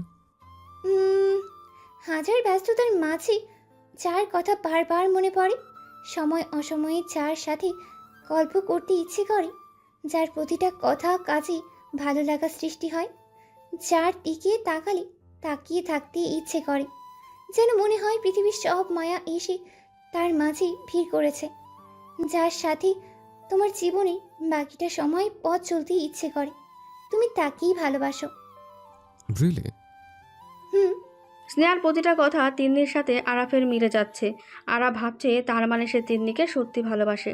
ভাবতে আরাফের অন্যরকম খুশি লাগছে, কিন্তু তিন্নিকে কথাটা কিভাবে বলবে, তাই আবারও স্নেহাকে জিজ্ঞাসা করলো, আচ্ছা তিন্নিকে কিভাবে বলবো যে আমি তাকে ভালোবাসি? প্রতিটা মানুষের কাছেই তার ভালোবাসার মানুষটা অনেক স্পেশাল হয়। আমার মতে এই স্পেশাল মানুষটাকে যেমন তেমন ভাবে প্রপোজ করা ঠিক না, বিশেষ কিছু করা দরকার। থ্যাঙ্কস। আরাফ চলে আসলো। তিনি যেন বিশেষ কিছু করতে হবে তার। আরাফ বাসায় এসে আন্নাকে চুপি চুপি বলল তিন্নিকে নিয়ে বাইরে ঘুরে আসতে। আন্না তিন্নিকে নিয়ে বাসা থেকে বেরিয়ে যায়। এই সময় আরাফ তিন্নির পুরো রুম ক্যান্ডেল আর ফুল দিয়ে সাজিয়ে দিয়েছে, কিন্তু কি দিয়ে প্রপোজ করবে? আরাফ তার জন্য কিছু নিয়ে আসেনি। তিনি বাসায় ফেরার আগে আরাফ তার জন্য কিছু একটা গিফট নিয়ে আসবে। ভাবতে ভাবতে ইমরানকে কল দিয়ে আসতে বলল। ইমরান আরাফের সাথে যেতে যেতে বলল, কিসের গিফট নিতে যাচ্ছিস? আর এত তারা কিসের? আজ তিন্নিকে প্রপোজ করব, তাকে স্পেশাল কিছু গিফট করব, তার জন্য এত তারা। তাকে কতটা ভালোবাসে এটা বলতে হবে না? মুখে হাসি টেনে ইমরান আরাফের দিকে বিস্ময় নিয়ে তাকিয়ে বলল, তিন্নির যে বয়ফ্রেন্ড আছে এটা তুই জানিস না? সাথে সাথে আরাফ রেগে ইমরানের দিকে তাকিয়ে বলল, এই তুই পাগল হয়ে গেলি নাকি? আমি পাগল কেন হব? যা সত্যি তাই বললাম। একটা ছেলের সাথে রিলেশন আছে, ছেলেটার নাম কি যেন আমার মনে নেই। এই ফালতু কথাটা তোকে কে বলল? তিনি নিজের মুখে বলেছে। বিশ্বাস না হলে তুই নিজেকে ওকে জিজ্ঞাসা কর। তোর কি মনে হয় 23 বছরের একটা যুবতী মেয়ে এখনো সিঙ্গেল থাকবে? আরাফ, এই যুগে 2-4টা রিলেশন সবারই থাকে, এটা কোনো ব্যাপার না। ও হয়তো তোকে আমার কথাই বলেছে। ও তোর কথা বলেনি, ও অন্য কারো কথা বলেছে। আরাফ থমকে গেছে। সত্যি কি তিন্নির অন্য কারোর সাথে সম্পর্ক আছে? যদি থেকে থাকে তাহলে সে আরাফের জীবনে কেন আসলো? তিন্নির থেকে তার প্রতিটা প্রশ্নের উত্তর চাই। তিন্নি বাসায় ফেরার পর নিজের রুমে গিয়ে অবাক হয়ে গেল। এত সুন্দর করে ক্যান্ডেল আর ফুল দিয়ে পুরো রুম সাজিয়েছে। তিন্নি মুগ্ধ হয়ে দেখছে। তিন্নি অপেক্ষা করছে কখন আরাফ এসে তার মনের অনুভূতিগুলো তিন্নির সামনে প্রকাশ করবে। আরাফ বাসায় এসে তিন্নির রুমের দরজায় নক না করে ঢুকে পড়ল। তিনি তার দিকে তাকিয়ে মৃদু হেসে বলল, আপনার অপেক্ষা ছিলাম। কেন? কেন জানেন না? আরাফ তিন্নির কথার কোনো উত্তর না দিয়ে সোফায় বসে ভ্রু কুঁচকে বলল, আচ্ছা, তোর কয়টা বয়ফ্রেন্ড আছে? বলতে ছিল। আরাফ মনে মনে ভাবছে তিন্নি উত্তরটা যেন এমন হয় অতীত বর্তমান ভবিষ্যৎ তিন্নির জীবনে যেন শুধু আরাফকে ঘিরেই। তিনি আরাফের দিকে বিস্ময় নিয়ে তাকিয়ে আছে। যে ছেলেটার জন্য তিনি গত 15 বছর অপেক্ষা ছিল, আছে এমন একটা বাজে প্রশ্ন কিভাবে জিজ্ঞাসা করতে পারলো? তার মানে তিন্নির চরিত্র নিয়ে আরাফ সন্দেহ করছে। এমন একটা কথা ভাবতেই তিন্নির ঘৃণা লাগছে। কি হলো, উত্তর দাও। তিনি চুপ করে দাঁড়িয়ে আছে। যে মানুষটা তার চরিত্র নিয়ে সন্দেহ করে তার কথা জবাব দিতে তিন্নির ইচ্ছে করছে না। তিন্নিকে চুপ থাকতে দেখে আরাফ ভাবছে তার মানে ইমরান সত্যি বলেছে। তিনি আরাফের সাথে এমনটা না করলেও পারত। আরাফের প্রচণ্ড ঘৃণা হচ্ছে তিন্নির প্রতি। তোমার চুপ থাকার মধ্যে আমি উত্তর খুঁজে পেয়েছি। জানো তিন্নি, তুমি বাসায় আসার পর তুমি আমার অভ্যাস হয়ে গিয়েছ। এই 15 দিনে আমি তোমাকে অনেক ভালোবেসে ফেলেছি, কিন্তু আমি জানতাম না যে তুমি একটা দুশ্চরিত্র মেয়ে, যার একটা ছেলেই হয় না। অবশ্য দুশ্চরিত্র মেয়েদের এক ছেলে দিয়ে তাদের দেহের চাহিদা মেটে না, তো হবে কিভাবে? তোমার মতো 3rd ক্লাস মেয়ের থেকে ভালো রাস্তার কিনারে দাঁড়িয়ে থাকা পতিতাগুলো, যারা টাকার বিনিময়ে নিজেকে বিলিয়ে দিচ্ছে। তুমি নিজেকে কিসের বিনিময়ে বিলিয়ে দিচ্ছ? তিন্নি, তোমার কিসের অভাব? নাম খ্যাতি সব আছে, তবু এত নিচু কাজ করতে তোমার বিবেকে বাঁধেনি? একবার আমার বাবার কথা চিন্তা করোনি? তোমার বয়ফ্রেন্ড থাকার পরও কেন এসছে আমার কাছে? তোমার মতো একটা 3rd ক্লাস মেয়ে কখনো আমার যোগ্য হতে পারে না। আমি প্রথম দিন তোমার ব্যাপারে ঠিক ধারণাই করেছিলাম। তোমার 15 দিনের সময় শেষ। দয়া করে আজ এই মুহূর্তে আমার বাসা ছেড়ে বেরিয়ে যাও। বলে আরাফ রুম থেকে বেরিয়ে গেল। তিন্নি ঠায় দাঁড়িয়ে রইল। আরাফ এতটা নিচু মনের মানুষ জানলে তিন্নি কখনো এই বাসায় পা রাখত না। আজ আরাফ তিন্নির চরিত্র তার আত্মসম্মানে আঘাত করেছে। যে কথাগুলো আজ আরাফ তিন্নিকে বলেছে, এর জন্য তিন্নি কখনো তাকে ক্ষমা করবে না। তিন্নি আর এক মুহূর্তে দাঁড়িয়ে থাকতে পারছে না। দম বন্ধ হয়ে আসছে তার। নিজের কাপড়গুলো গুছিয়ে এই রাতে সে চলে গেছে তার বাসায়। তিন্নি যাওয়ার সময় কেউ তাকে দেখেনি। আন্না তাকে খুঁজতে খুঁজতে আরাফকে গিয়ে জিজ্ঞাসা করলো, ভাইয়া, তিনি আপু কই? ওই 3rd ক্লাস ক্যারেক্টারলেস মেয়ের নাম আমার সামনে আনবি না। কি বলে তুমি? একদম ঠিক বলেছে। ওই দুশ্চরিত্র মেয়ের আসল চেহারা আজ আমার সামনে এসে গেছে। তুমি কিভাবে বুঝলে তিনি আপু চরিত্রহীন? ইমরান বলেছে ওর মেয়ের বয়ফ্রেন্ড আছে। একটা ছেলের সাথে রিলেশন থাকার পরও আমার কাছে এসছে। ছি, কতটা নিকৃষ্ট হলে একটা মেয়ে এমন কাজ করতে পারে। আন্না বিস্ময় নিয়ে তাকিয়ে আছে। বাইরের একটা ছেলের কথা বিশ্বাস করে তিন্নিকে এমন বাজে একটা অপবাদ দিতে পারল। আজ আরাফকে তার ভাই হিসেবে পরিচয় দিতেও যেন আন্নার লজ্জা লাগছে। আন্না স্বাভাবিকভাবে বলতে লাগলো, ইমরান ভাইয়া তোমাকে বলেনি আজ বিকালে আমি আর তিন্নি আপুকে নিয়ে বের হয়েছিলাম? উনি আমাদের পেছন পেছন এসে তিন্নি আপুকে প্রপোজ করেছে, আর তিন্নি আপু সরাসরি তোমার কথা বলে ওনাকে রিজেক্ট করেছে। উনি বলেনি তিন্নি আপুর বয়ফ্রেন্ড হিসেবে তোমার পরিচয় দিয়েছে। কথাটা শোনার সাথে সাথে আরাফ স্তব্ধ হয়ে গেল। এটা সে কি করলো? ইমরানের কাছে তিন্নি তার কথাই বলেছে, অথচ আরাফ তার ওপর এতটা জঘন্য ঘৃণিত অপবাদ দিয়ে দিল। এখন সে কি করবে? তিন্নি প্রথম দিন তাকে বলেছিল সে তার জীবনের থেকে বেশি তার আত্মসম্মানকে ভালোবাসে। আরাফ তার সাথে এতটা বাজে ব্যবহার করেছে, তার আত্মসম্মানে আঘাত করেছে। তিন্নি কি তাকে কখনো ক্ষমা করবে? আন্না আবারও বলতে লাগলো, ছি ভাইয়া, তোমার মন মানসিকতা এতটা নিচু কখনো ভাবিনি। যে মেয়েটা 15 বছর নিষ্ঠার সাথে তোমার অপেক্ষা করেছে, তুমি তাকে চরিত্রহীন বলছো, তাকে তোমার অযোগ্য বলছো। তুমি নিজেই তার যোগ্য কিনা বিবেচনা করে দেখো। আমি তোমার বোন হয়ে বলছি, তোমার মতো ছেলে তিন্নি আপুর জীবনের সাথী হবার যোগ্যতা বহন করে না। যে তোমার সাথে অনেক ভালো কাউকে আশা করে, আমি এটাই চাইবো তিন্নি আপু যে মন থেকে ভালোবাসে তাকেই যেন পায়। কথাগুলো ভাবতে ভাবতে কারো আসার শব্দ পেয়ে তিনি বাস্তবে ফিরে এলো। পেছনে তাকিয়ে দেখে আরাফ দাঁড়িয়ে আছে। তিন্নি কিছু না বলে ব্যালকনি থেকে রুমে চলে গেল। আরাফ তার পিছু পিছু গিয়ে বলল, তুমি এখনো জেগে আছো কেন?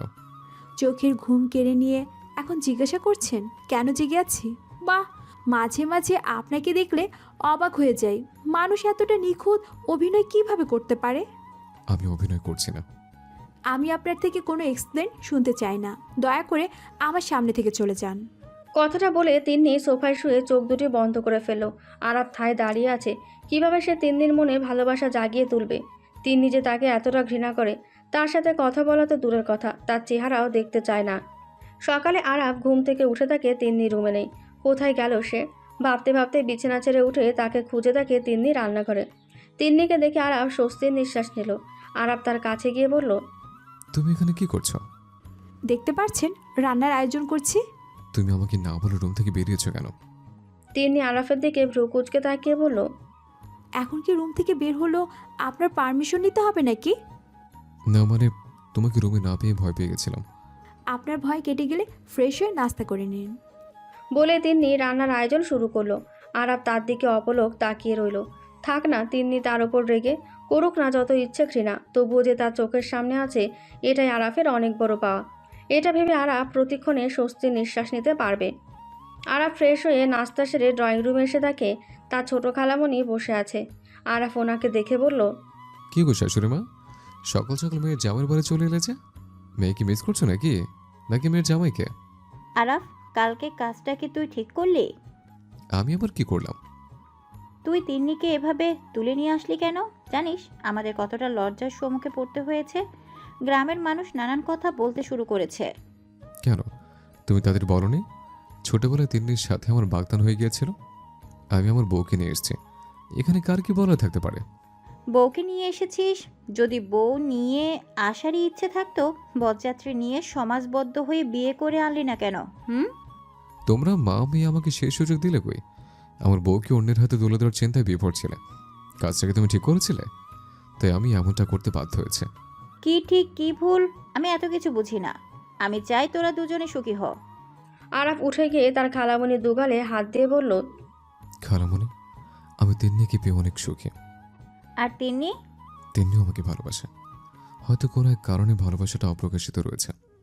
যেদিন তিন্নির সব রাগ অভিমান কেটে যাবে, সেদিন দেখবে তোমার ছেলে মেয়েগুলোর পৃথিবীর সেরা দাম্পত্য জীবন কাটাবে। তোদের জন্য সেই দোয়া রইল। একটা কথা মাথায় রাখ, তিন্নিকে যতটা পারবি জব্দ করে রাখবি। তোমার মেয়েকে জব্দ করা এতটা সহজ নাকি? তুই ওর স্বামী, তুই চাইলে অবশ্যই পারবি। তুমি যেহেতু বলেছ, চেষ্টা করে দেখতে পারি। তিন্নির মা আর আরাফের বাবা তাদের বিয়ের ব্যাপারে আলোচনা করছে। বিয়েটা যেভাবেই হোক, বউ ভাতে ছোটোখাটো একটা অনুষ্ঠান করলে মন্দ হয় না।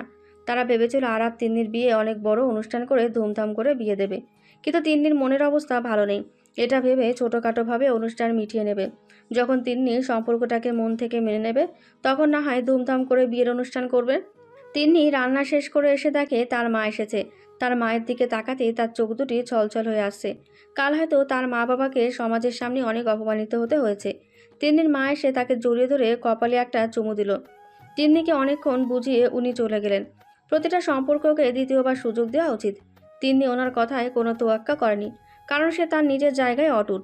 আরাফকে দ্বিতীয়বার সুযোগ দেওয়া তার পক্ষে কখনো সম্ভব না। রাত প্রায় 11টা বাজে। তিন্নি বিছানায় বসে বই পড়ছে। তিন্নি বই পড়তে খুব ভালোবাসে, তাই আরাফ অনেকগুলো গল্পের বই কিনে রেখেছে। তিন্নি আপন মনে বই পড়ছে আর আরাফ সোফায় বসে তিন্নিকে তাকিয়ে দেখছে। আরাফ ভাবছে প্রথম দেখায় কেন সে তিন্নিকে এতটা গভীরভাবে দেখেনি। তিন্নিকে দেখে মনে হচ্ছে যেন জ্যোৎস্না রাতের পূর্ণিমা চাঁদ তার সামনে বসে আছে। কোনো এক ফুটন্ত লাল গোলাপ হার মেনে যাবে তিন্নির সৌন্দর্যের কাছে। আরাফের যেন চোখ সরতেই চাইছে না তিন্নির থেকে। তিন্নি আর চোখে তাকিয়ে দেখে আরাফ তার দিকে এক মনে তাকিয়ে আছে। আরাফের এভাবে তাকিয়ে থাকা দেখে তিন্নির কাছে খুব অস্বস্তিকর লাগছে। তিন্নি পড়ায় মন বসাতে পারছে না। বই বন্ধ করে তিন্নি উঠে গিয়ে তাকে বলল, এভাবে তাকিয়ে আছেন কেন? দেখছি আমার বউ কতটা সুন্দর। বলে আরাফ একগাল হেসে দিল। বসা থেকে তিন্নির হাত ধরে একটানে তার কোলে বসিয়ে দিয়ে 2 হাত দিয়ে তার কোমর জড়িয়ে ধরে চুলে মুখ গুজে বলল, আচ্ছা তিন্নি, তুমি এত সুন্দর কেন? ছাড়েন আমাকে। নিজেকে ছাড়ানোর চেষ্টা করে, ছাড়বো না, আমার বউকে আমি জড়িয়ে ধরেছি, তাতে তোমার সমস্যা কোথায়? বলেই আরো শক্ত করে জড়িয়ে ধরল। আর কাজটা কিন্তু মোটেও ভালো হচ্ছে না। ঠিক বলেছ, একজন আদর্শ স্বামী হিসেবে কোথায় তোমাকে জড়িয়ে ধরে আদর করব তা না করে শুধু জড়িয়ে ধরে আছে। এটা কি ঠিক হচ্ছে? তিন্নির প্রচণ্ড রেগে আরাফের থেকে জোর করে নিজেকে ছাড়িয়ে নিল। আরাফের থেকে অনেকটা দূরে গিয়ে বলল, আগে একজন ভালো মানুষ হয়ে দেখান, তারপর না হয় একজন আদর্শ স্বামীর কর্তব্য পালন করতে আসেন। এখন এখান থেকে সরে বসেন, আমি ঘুমাবো।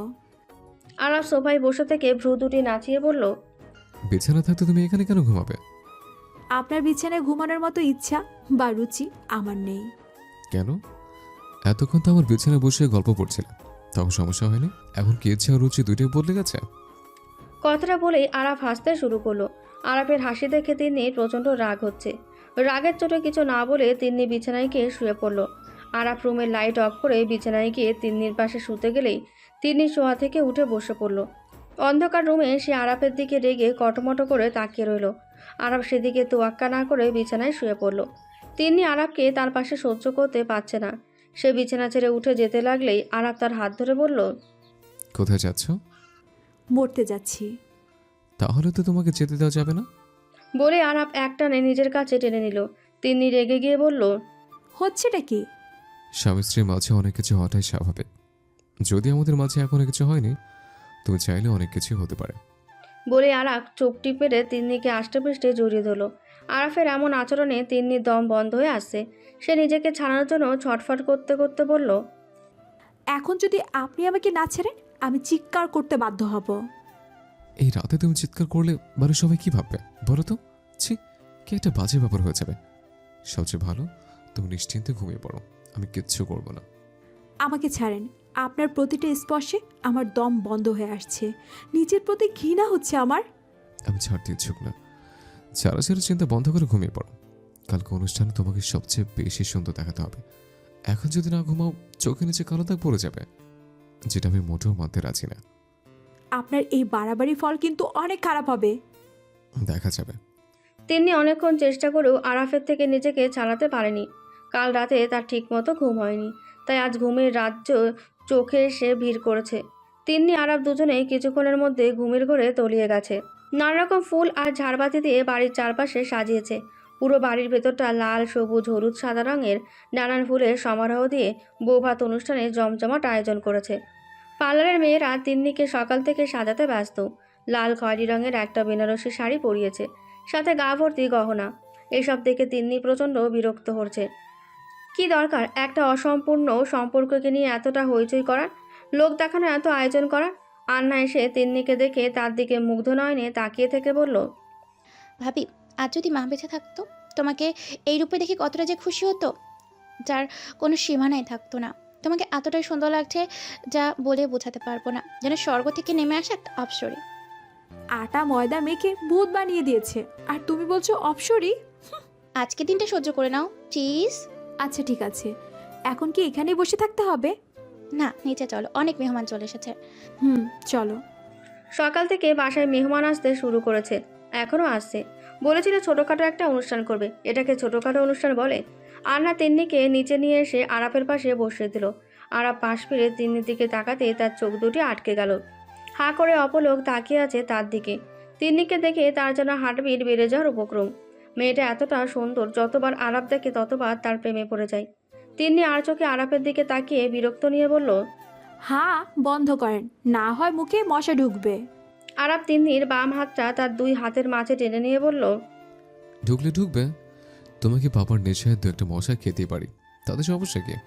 ছি, খাটাস একটা।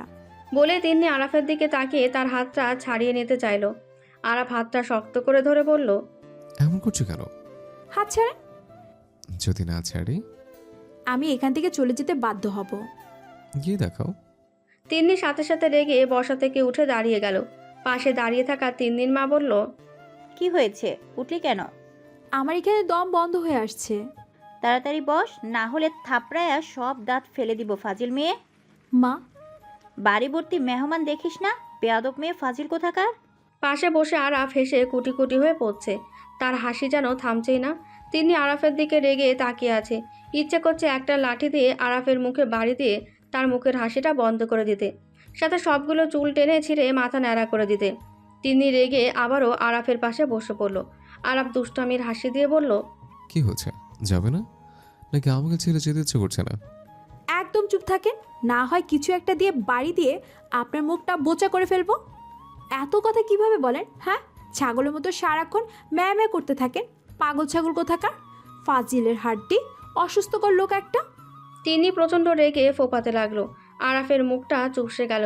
এই মুহূর্তে তার চুপ থাকাই ভালো, এটা ভেবে আরাফ আর তার সাথে কথা বলল না। কখন থেকে সেই একই জায়গায় বসে থাকতে থাকতে তিন্নি বিরক্ত হয়ে গেছে।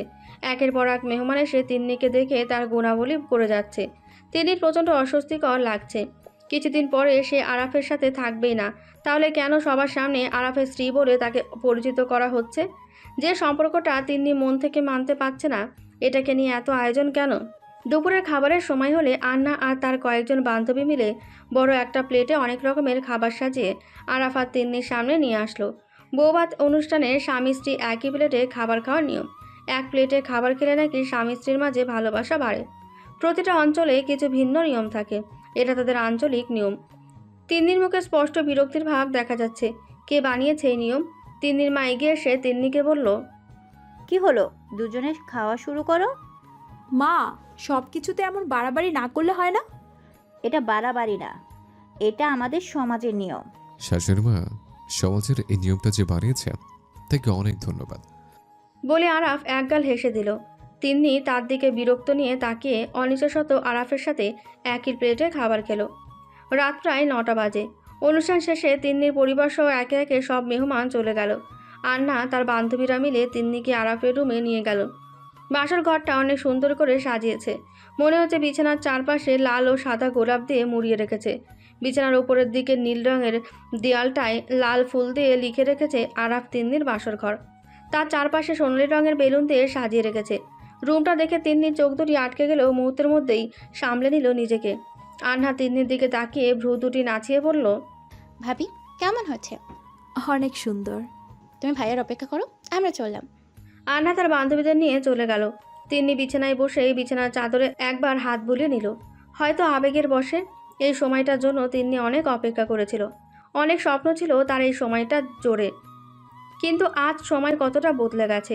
তিন্নির মনে এখন আর আরাফকে নিয়ে কোনো চাহিদা বা স্বপ্ন নেই। আছে একরাশ রাগ, ঘৃণা, অভিমান। আরাফের কথা মনে পড়তে তিন্নির কাল রাতের কথা মনে পড়ল। কাল রাতে আরাফ তিন্নির সাথে ঘুমানো নিয়ে যা অত্যাচার করেছিল, আর সে এমনটা মোটেও হতে দেবে না। আরাফ আসার আগে তিন্নি উঠে গিয়ে দরজাটা ভেতর থেকে লক করে দিল। ওয়াশরুমে গিয়ে ফ্রেশ হয়ে ড্রেস চেঞ্জ করে বিছানায় এসে শুয়ে পড়ল। এখন তার কাছে নিজেকে অনেক হালকা মনে হচ্ছে। আজ আরাফ তাকে বিরক্ত করতে পারবে না। সব চিন্তা মাথা থেকে ঝেড়ে ফেলে চোখ দুটি বন্ধ করে ঘুমাতে যাবে।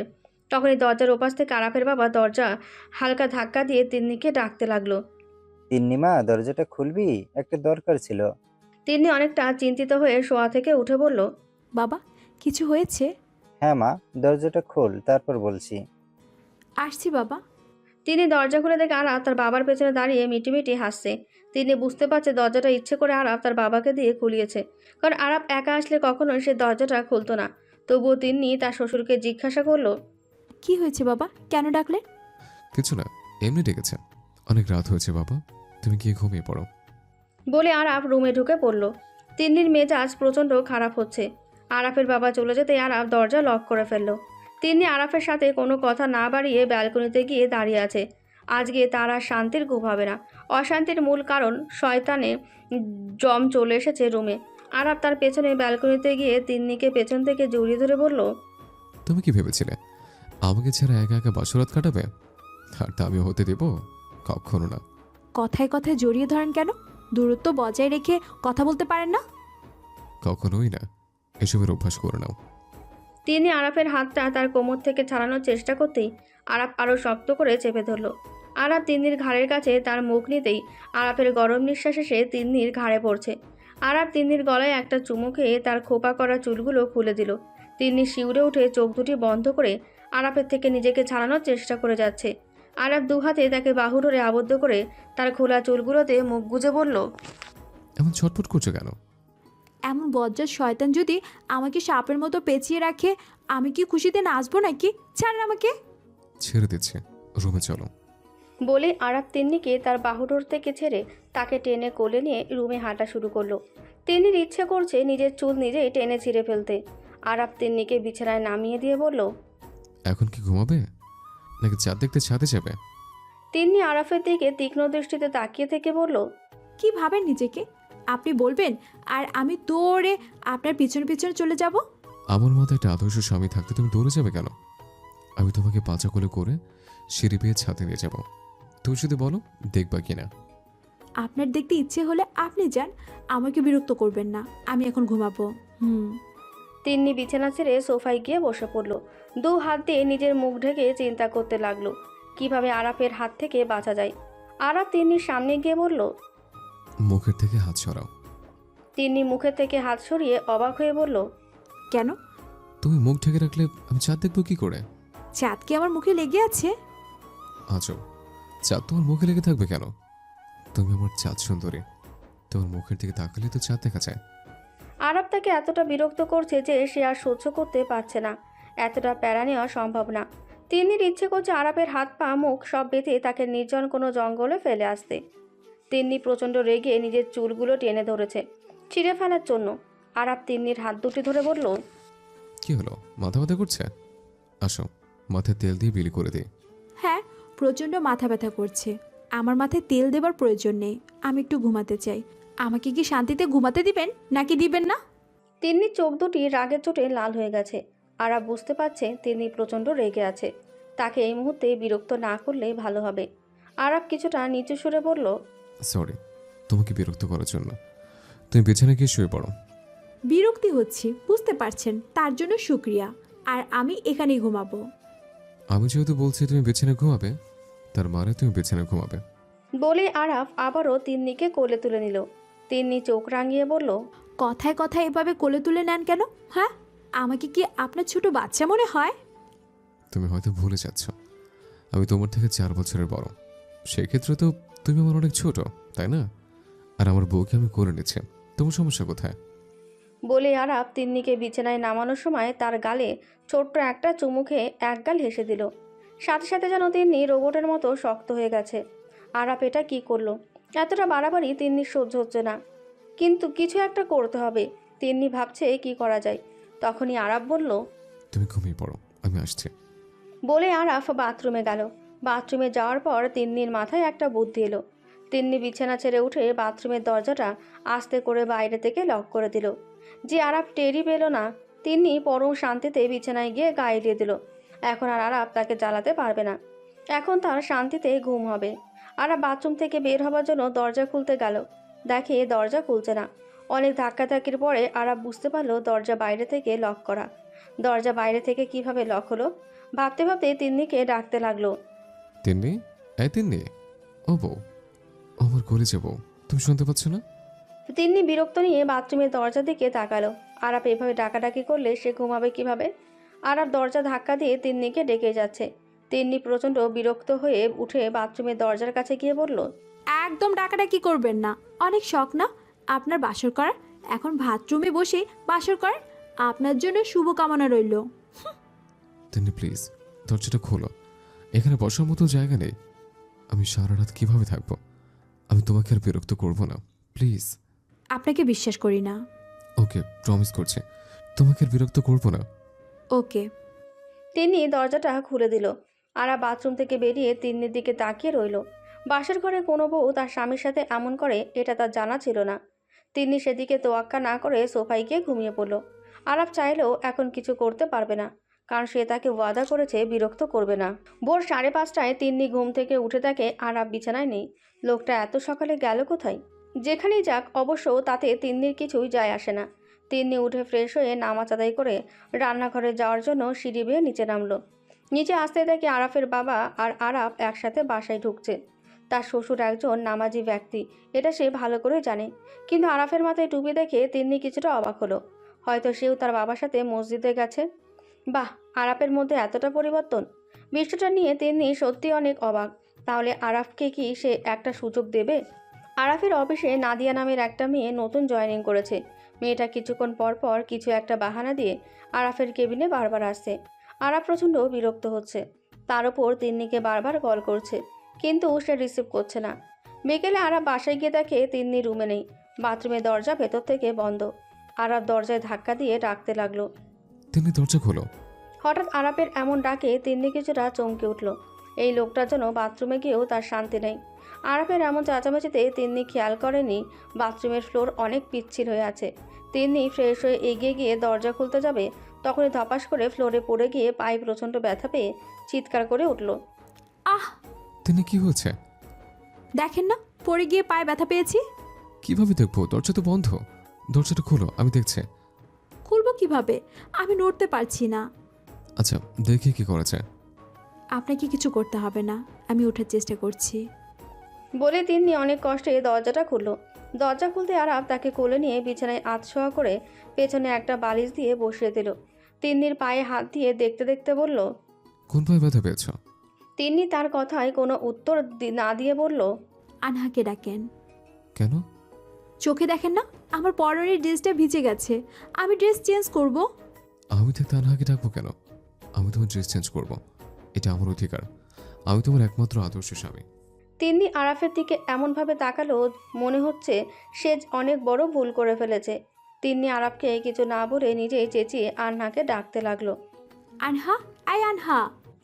আরাফ রুমে থাকলে আন্না তাদের রুমে আসে না। নতুন বিয়ে হয়েছে, তাদেরও তো নিজেদের মতো করে সময় কাটানোর একটা ব্যাপার আছে। আন্না রুমে এসে বলল। কি হয়েছে ভাবি, ডাকছো কেন? আমাকে একটু হেল্প করো, আমি ড্রেস চেঞ্জ করব। আনহা, তুই তো রুমে যা, আমি ওর হেল্প করব। আনহা, তুমি যাবে না? আনহা তোকে যেতে বলেছে। ও যাবে না? আমি বলছি ও যাবে। আপনি বুঝতে পারছেন না, আমি ড্রেস চেঞ্জ করব। আমি থাকতে আনহা কেন করবে? আমি তোমার হেল্প করব। আপনি কিন্তু বেশি বাড়াবাড়ি করছেন। এটা আমি সবসময় করি। আন্না একবার তিন্নির মুখের দিকে তাকাচ্ছে, একবার আরাফের মুখের দিকে। তাদের ঝগড়া করতে দেখে আন্না বলল। তোমরা ঝগড়া করো, আমি বরং চলে যাই। আন্না চলে যেতেই আরাফ আলমারি থেকে একটা ড্রেস এনে তিন্নিকে বলল। এটা পড়বে? তিন্নির প্রচণ্ড রাগ হচ্ছে, রাগে গজগজ করে বলল। আপনার কি ন্যূনতম লজ্জাবোধ বলতে কিচ্ছু নেই? আনহার সামনে বলছেন আমার ড্রেস চেঞ্জ করবেন। ছি, আমি এখন আনহার সামনে যাব কি করে? এখানে লজ্জার কি আছে? আমি তোমার স্বামী, আর বিয়ের পর লজ্জা শরম সব চলে যায়। এটা তুমি জানো না? এত লজ্জা নিয়ে থাকলে দুজনে দুজনের কাছে আসবো কি করে? আমাদের বাচ্চা কাছে হবে কিভাবে? আমার বাবার বুঝি নাতে নাতে দেখতে ইচ্ছে করে না? তিন্নি হাঁ করে মাথা তুলে আরাফের দিকে তাকিয়ে আছে। এখানে বাচ্চা কাচ্চার কথা কোথা থেকে আসলো? তিন্নি আরাফকে চোখ রাঙিয়ে বলল। একদম আজে বাজে কথা বলবেন না। আপনি রুম থেকে বেরিয়ে যান, আমি নিজেই চেঞ্জ করে নেব। আমি যাবো না। ঠিক আছে, যাওয়ার দরকার নেই। আমি ভেজা শরীর নিয়ে এভাবে বসে থাকবো। রাত প্রায় 9টা বাজে। আরাফ তিন্নির পায়ে আলতো করে মলম দিয়ে মালিশ করে দিচ্ছে। পায়ে ব্যথা তিন্নি পেলেও আরাফ যেন তীব্রতার সাথে নিজেই তার ব্যথাটা অনুভব করছে। আর তিন্নি আরাফের দিকে অদ্ভুত নজরে তাকিয়ে আছে। সত্যি আরাফ তাকে এতটা ভালোবাসে, নাকি আবারও কোনো অবিশ্বাসে কড়া নাড়া দিয়ে আরাফ তার আত্মসম্মানকে দুমড়ে মুচড়ে দেবে? আরাফকে বিশ্বাস করতেও তার অনেক ভয় হয়। আরাফ তার পায়ে মালিশ করে দিয়ে বলল। ব্যথা কি কমেছে? আমি আহামরি কোনো ব্যথা পাইনি, এতটা রিয়েক্ট করার কোনো প্রয়োজন নেই। রিয়াক্ট কই করলাম? আচ্ছা তুমি বসো, আমি তোর জন্য খাবার নিয়ে আসছি। না, আমি নিজে যেতে পারবো। আরাফ বিছানা ছেড়ে উঠে তিন্নির দিকে ভ্রু কুঁচকে তাকিয়ে বলল। যেতে পারবা? তিন্নি বিছানা থেকে নেমে হাঁটার জন্য পা বাড়াতেই পায়ে প্রচণ্ড ব্যথা পেল। নিজেকে সামলাতে না পেরে আরাফের কাঁধে জড়িয়ে ধরল। আরাফ মুচকি এসে এক হাত দিয়ে তার কোমর জড়িয়ে ধরে বলল। সবকিছু আমার কাছে আসার বাহানা, তাই না? মোটেও না, আমি হাঁটার চেষ্টা করছি। তিন্নি মাথা নিচু করে আরাফের থেকে কিছুটা দূরে সরতে চাইল। আরাফ তার 2 হাত দিয়ে তিন্নির কোমর জড়িয়ে ধরে তাকে আরও কাছে টেনে নিল। আরাফ তাকে এতটা কাছে টেনে নিয়েছে, আরাফের গরম নিঃশ্বাস তিন্নির মুখে এসে পড়ছে। আরাফের নিঃশ্বাস এসে তার মুখে পড়তে সে শিউরে উঠে চোখ দুটি বন্ধ করে নিল। তার ঠোঁট দুটি কাঁপছে, না পারছে আরাফকে দূরে ঠেলে দিতে, না পারছে কাছে টেনে নিতে। আরাফ তার দিকে মুগ্ধ নয়নে তাকিয়ে আছে। এই মায়াবী মুখটার দিকে সে যতবার তাকায় ততবার যেন তার মাঝে হারিয়ে যেতে ইচ্ছে করে তিন্নির কাঁপা কাঁপা ঠোঁট দুটি নিজের ঠোঁটে আলতো করে ছুঁয়ে দিতে। কিন্তু সব ইচ্ছে তো আর পূরণ হয় না। তিন্নি তার পাশে আছে, এটাই আরাফের অনেক বড় পাওয়া। তবুও কেন জানি তিন্নিকে নিজের অন্তরঙ্গর কাছে পাবার নেশাকে কাটিয়ে উঠতে পারছে না। তিন্নিকে তার সবটা জুড়ে চাই। আরাফ তার দিকে তাকিয়ে বলল। তিন্নি, তুমি তো বলতে স্পর্শেরও একটা ভাষা আছে। আমার এই স্পর্শে কি তুমি ভালোবাসা খুঁজে পাও না? একবার আমার এই স্পর্শের ভাষা অনুভব করে দেখো না। আমার ভালোবাসা কোনো অবিশ্বাসের ছায়া নেই, আছে অটুট বিশ্বাস আর তোমার জন্য হৃদয় উজাড় করা ভালোবাসা। তিন্নি চোখ দুটি খুলে আরাফের দিকে তাকিয়ে আছে। আরাফ ক্লান্ত তার ভালোবাসা পাবার জন্য। আরাফের চোখ দেখে বোঝা যায় তিন্নির জন্য তার ভালোবাসার গভীরতা কতটা। আরাফের এই স্পর্শে শুধু পবিত্রতা অনুভব হয়। তিন্নি যেন হারিয়ে যাচ্ছে আরাফের ভালোবাসার গভীরতায়। ক্ষণিকের মধ্যে নিজেকে সামলে নিয়ে চোখের দৃষ্টি নিচের দিকে নামিয়ে নিল। আরাফ তার থেকে কোনো জবাব না পেয়ে হতাশ হয়ে বলল, এই খাটাসটাকে কি একটু ভালোবাসা যায় না? একটু কি কাছে জেনে নেওয়া যায় না? জানি না। আরাফ যেন তিন্নির জানি না কথার মধ্যে স্বস্তি খুঁজে পেয়েছে। এই জানি না কথার মাঝে একটাই উত্তর, হ্যাঁ। খুঁজে নিয়ে একগাল হেসে দিল। তিন্নিকে বিছানায় বসিয়ে নিচে নেমে খাবার নিয়ে আসলো। তিন্নির খাওয়া শেষে অনেক ঘুম পাচ্ছে, তাই সে আরাফকে বলল, এই যে শুনছেন, কিছু লাগবে? আমাকে একটু ধরবেন? ওয়াশরুমে যাবা? না, সোফায় গিয়ে শুব। ফাইজলামি পাইছো? প্রতিদিন একই নাটক। প্রতিদিন এক নাটক আর ভাল লাগে না। চুপচাপ বিছানায় শুয়ে থাকো। আমি সোফায় শুব? এখানে কিসের ফাজলামো দেখছেন আপনি? হ্যাঁ, প্রতিদিন নাটক আপনি করেন। আপনার এসব নাটক দেখতে দেখতে আমি অতিষ্ঠ হয়ে গেছি। আমার নাটক দেখে অতিষ্ঠ হয়ে গেছো? আচ্ছা বলো, কার নাটক ভালো লাগে? আমি ডাউনলোড করে দিচ্ছি। মোবাইল হাতে নিয়ে, এই, আপনি কি পাগল নাকি? আমি আপনার সাথে ঝগড়া করছি, বুঝতে পারছেন না? না বুঝার কি আছে? তুমি শুধু ঝগড়া করতেই জানো, রোমান্স কিভাবে করতে হয় এটা জানো না। আসো, ঝগড়া বন্ধ করে রোমান্স কিভাবে করতে হয় আমি তোমাকে শিখিয়ে দিচ্ছি। আরাফ দুষ্টুমি করে তিন্নির পাশে গিয়ে বসতে গেলেই তিন্নি চোখ রাঙিয়ে এক ধমক দিয়ে বলল, এই, একদম আমার কাছে আসবেন না। আসলে ঠ্যাং ভেঙে দিব। তোমার নিজের ঠ্যাং কি অবস্থা আছে সেটা দেখো, আমার ঠ্যাং কিভাবে ভাঙবে? বলে আরাফ হো হো করে হেসে দিল। তিন্নি রেগে ফোপাতে লাগলো, কি বলবে ভেবে পাচ্ছে না। আরাফ হাসতে হাসতে তিন্নির পাশ থেকে উঠে বলল, অনেক ঝগড়া হয়েছে, এবার ঘুমিয়ে পড়ি। আরাফ লাইট অফ করে তিন্নির পাশে শুয়ে পড়েছে। তিন্নি আরাফের সাথে কথা না বাড়িয়ে মাঝখানে একটা বালিশ দিয়ে তার উল্টো হয়ে শুয়ে পড়ল। আরাফ মাঝখান থেকে বালিশটা নিয়ে এক পাশে রেখে তিন্নির পেটে এক হাত দিয়ে তাকে তার দিকে ফেরানোর চেষ্টা করতেই তিন্নি আরাফের হাতে জোরে একটা চিমটি দিল। চিমটি অনেক জোরে পড়তেই আরাফ তার হাত তিন্নির পেটের ওপর থেকে সরিয়ে নিল। তিন্নি তাকে চিমটি দিয়েছে, এর প্রতিশোধ তো নিতে হবে। এত সহজে তো আর তিন্নিকে ছেড়ে দেওয়া যাবে না। ভাবতে ভাবতেই তিন্নিকে আষ্টে পৃষ্ঠে জড়িয়ে ধরে তার ঘাড়ে গলায় গালে অনেকগুলো চুমু দিয়ে বলল, চিমটি দেবার স্বাদ এবার টের পাও। সারা রাত এভাবে জড়িয়ে ধরে রাখবো, এটাই তোমার শাস্তি। আর ভালো হচ্ছে না কিন্তু, ছাড়েন আমাকে। ভালো মন্দ সবই বুঝে, চুপচাপ ঘুমাও। আপনি এভাবে জড়িয়ে ধরলে আমি ঘুমাবো কিভাবে? আমার ভালোবাসা অনুভব করতে করতে ঘুমিয়ে পড়বা। অনেকক্ষণ ছটফট করে তিন্নি আরাফের থেকে নিস্তার পেল না। শেষমেশ দুজনেই ঘুমিয়ে পড়ল।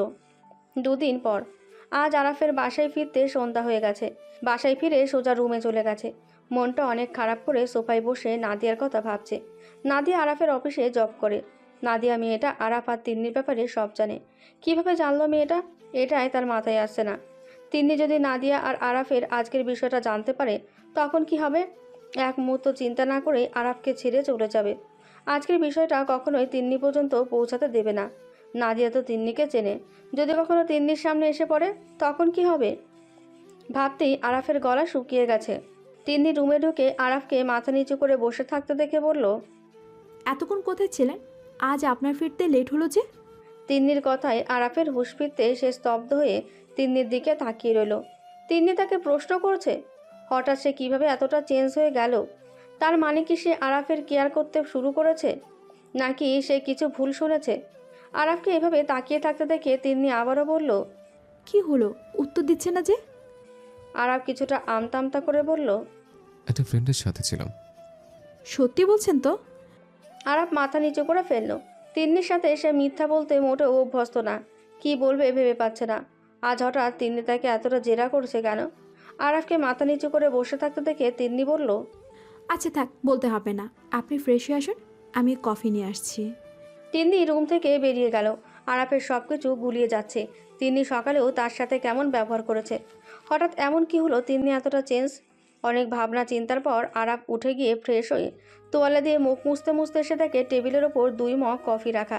তিন্নি কি 2 মগ কফি তার জন্য এনেছে, নাকি সে নিজেও খাবে? ভাবতে ভাবতে হাতে থাকা তোয়ালেটা বিছানার পাশে রেখে আরাফ সোফায় এসে বসে পড়ল। তিন্নি কোথা থেকে এসে তার পাশে বসে কফির মগ হাতে নিয়ে কফিতে একটা চুমুক দিয়ে বলল, এক মগ কফিতে সারাদিনের ক্লান্তি নিমিশেই চলে যায়। তুমি ঠিক আছো তো? হ্যাঁ ঠিক আছি, পা একদম ভালো হয়ে গেছে। আমি পায়ের কথা বলছি না, তোমার মাথার কথা বলছি। তোমার মাথা ঠিক আছে নাকি পাগল টাগল হয়ে গেছো? আমি পাগল হতে যাব কেন? পাগলের সংলাপ তো আপনি করছেন। আমার সাথে বসতে গেলে তোমার কত অ্যালার্জি দেখা দেয়, তা জিজ্ঞাসা করছে। বলে আরাফ কফিতে চুমুক দিল। তিনি তাকে কিছু বলতে যাবে তখনই আন্না ড্রয়িং রুম থেকে চেঁচিয়ে তিন্নিকে ডাকতে লাগলো। ভাবি, নাদিয়া আপু এসেছে। নাদিয়া নামটা শোনার সাথে সাথে আরাফ থমকে গেল। তিন্নির দিকে তাকিয়ে বলল, নাদিয়াকে? জানি না, হয়তো আমার কোনো ক্লায়েন্ট হবে। তিন্নি বসা থেকে উঠে দরজার কাছে যেতেই আরাফ উঠে গিয়ে তিন্নির হাত ধরে বলল, কোথায় যাচ্ছ? কি আশ্চর্য, আপনি তো এক্ষুনি শুনলেন একটা মেয়ে আমার সাথে দেখা করতে এসেছে। কোথাও যেতে হবে না, তুমি বসো, আমি আসছি। আপনি বলবেন আর আমি বসে পড়বো, হাত ছাড়েন। বললাম না কোথাও যেতে হবে না। আরাফ তিন্নিকে ধমক দিয়ে টেনে রুমের ভেতরে নিয়ে তাড়াহুড়ো করে রুম থেকে বেরিয়ে বাইরে থেকে দরজা লক করে দিল। ভেতর থেকে তিন্নি দরজা ধাক্কা দিতে দিতে বলল, আরাফ, দরজা খুলেন, কাজটা কিন্তু মোটেও ভালো হচ্ছে না। আরাফ তিন্নির কথায় তোয়াক্কা না করে নিচে নেমে গেল। আগে দেখতে হবে কোন নাদিয়া। ড্রয়িং রুমে গিয়ে দেখে তার অফিসের স্টাফ নাদিয়া বসে আছে। তাকে দেখেই তার মাথায় একটা চক্কর দিয়ে উঠল। মেয়েটা এখানে কেন এসেছে? আরাফ তীক্ষ্ণ দৃষ্টিতে তাকিয়ে বলল, এই মেয়ে, তুমি এখানে এসছো কেন? আমি তিন্নির সাথে দেখা করতে এসেছি। কেন? ওর সাথে আমার কথা আছে। কোনো কথা নেই, বের হওয়ার বাড়ি থেকে, না হয় ধাক্কা দিয়ে বের করতে বাধ্য হব। নাদিয়ার সাথে আরাফের ব্যবহার দেখে আন্না তাকে বলল, ভাইয়া, এটা কোন ধরনের ব্যবহার? ভাবি যদি জানতে পারে তোমার খবর আছে। কিসের খবর আছে? এসব কূটনীতির সাথে এমন ব্যবহারই করতে হয়, নয় এই কূটনীতিগুলো দিশাহারা হয়ে থাকে আমাদের মতো নিরীহ মানুষদের সংসার ভাঙার জন্য। ভাইয়া চুপ করো, নাদিয়া আপু কারো সংসার ভাঙতে আসেনি, ও আমাদের বাসার মেহমান। কিসের মেহমান? ও আস্ত একটা কূটনী। আন্না আরাফকে শান্ত করার চেষ্টা করে। আরাফ কিছুতেই শান্ত হচ্ছে না। নাদিয়ার কাছে এসে তার হাত ধরে টেনে দরজার কাছে নিয়ে বলল, এই মেয়ে, এক্ষুনি বের হওয়ার বাড়ি থেকে। আনহা, তিন্নিকে ডাকো তো। আন্নার দিকে তাকিয়ে আজ তিন্নির জন্য আরাফ তাকে এতটা অপমান করেছে। তিন্নি কোথায় গিয়ে বসে আছে? প্রচণ্ড রাগ হচ্ছে নাদিয়ার। তিন্নি সিঁড়ি বেয়ে নিচে নেমে এসে বলল, ডাকতে হবে না, আমি এসেছি। আরাফ, ওর হাত ছাড়েন।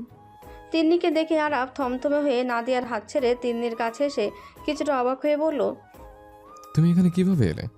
তোমাকে তো রুমে লক করে এসছে। তো কি হয়েছে? বাসায় কি মানুষের অভাব আছে নাকি? বাবা রুমে দরজা খুলে দিচ্ছে। বলে তিন্নি নাদিয়ার দিকে তাকালো। নাদিয়ার দিকে তাকিয়ে ওর কাছে যেতে লাগলেই আরাফ তিন্নির হাত ধরে বলল, কোথায় যাচ্ছ? রুমে আসো, তোমার সাথে কথা আছে। আপনি যান, ওর সাথে আমার কিছু কথা আছে, আমি আপনার সাথে পরে কথা বলছি।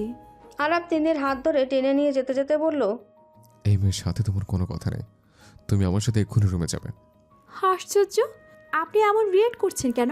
এটা কোন ধরনের অভদ্রতা আরাফ? আমার বেস্ট ফ্রেন্ড এসেছে আমার সাথে দেখা করার জন্য, আপনি আমাকে রুমে টেনে নিয়ে যাচ্ছেন কেন? আরাফ থেমে গিয়ে তিন্নির হাত ছেড়ে দিয়ে বিস্ময় নিয়ে বলল, তুমি তো বলেছিলে ও তোমার কোনো ক্লায়েন্ট হবে, এখন বেস্ট ফ্রেন্ড কেন বলছো? আপনি কি রিয়েক্ট করেন সেটা দেখার জন্য ইচ্ছে করে বলেছি। আপনি কি ভেবেছেন ও আপনার অফিসের সাধারণ একজন স্টাফ? না, ওকে আমি বলেছিলাম আপনার কোম্পানিতে জব নিতে। আরাফ স্তব্ধ হয়ে তিন্নির দিকে তাকিয়ে রইল। তিন্নির তার সাথে এমন করলো কেন? আরাফ অবাক হয়ে বলল, কেন তিন্নি? তার আগে আপনি বলেন, আজ ওকে চড় মেরে অফিস থেকে অপমান করে কেন বের করে দিয়েছেন? আরাফ মাথা নিচু করে দাঁড়িয়ে আছে। তিন্নিকে যদি সে সত্যিটা বলে তিন্নি কি তাকে বিশ্বাস করবে? কখনোই করবে না। তার উপর নাদিয়াকে কতবার সবার সামনে কুটনিও ডেকে ফেলেছে। এখন তো সে তাকে কিছুতেই বিশ্বাস করবে না। নাদিয়া কুটনিটা এখন উল্টো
আসছে তার। পেছনে ফিরে তাকানোর শক্তি নেই। হয়তো তিন্নি আর তার সম্পর্কের ইতি টানবে আজ, হয়তো বা তিন্নি আবারও তাকে ঘৃণা করতে শুরু করবে। কি হতে চলেছে এখন আরাফ নিজেও জানে না। কতগুলো ভাবতে ভাবতে ছাদে চলে গেছে। অন্ধকার রাতে আর চাঁদের ঝলমলে আলো নেই। এই অন্ধকার রাতের মতো কি আরাফের জীবনটাও অন্ধকারে তলিয়ে যাবে? হয়তো, কারণ তিন্নিকে ছাড়া নিজেকে ভাবতেই তার দম বন্ধ হয়ে আসে। আরাফ চলে যেতেই তিন্নি নিশ্চুপ হয়ে দাঁড়িয়ে আছে। বুঝতে পারছে আরাফ অনেক কষ্ট পাচ্ছে, সাথে তিন্নিও। নাদিয়া তিন্নির হাত ধরে টেনে নিয়ে সোফায় বসিয়ে বলল, তোর জামাই আর তুই তো বলবি না বসার জন্য, থাক আমি নিজেই বসে পড়ি। সরি আরাফের পক্ষ থেকে। আসলে বৌভাতের অনুষ্ঠানে ও তোকে খেয়াল করেনি, তাই ওরকম আচরণ করেছে। হয়েছে, স্বামীর এত গুণগান করতে হবে না। অবশ্য এতে ভাইয়ার কি দোষ? সব দোষ তোর। তোর কারণে ভাইয়া আজকে আমাকে চড় মেরেছে। তোর কারণে যা হয়েছে, তুই আমাকে সরি বলবি। তোকে সরি বলতে হবে? আমার জন্য এতটুকু করতে পারবি না তুই? আচ্ছা, যা বলতে হবে না, এবার আসল কথায় আসি। আন্না কিছুক্ষণ তাদের কথাবার্তা শুনে তাদের মাঝে বসে বলল, কিসের কথা? তোমরা দুজন আমাকে ফেলে কি গোলমাল পাকিয়েছো বলো তো? আনহা, আর বলো না। ফাজিলটা আমাকে ভাইয়ার সামনে ভিলেন বানিয়ে দিয়েছে।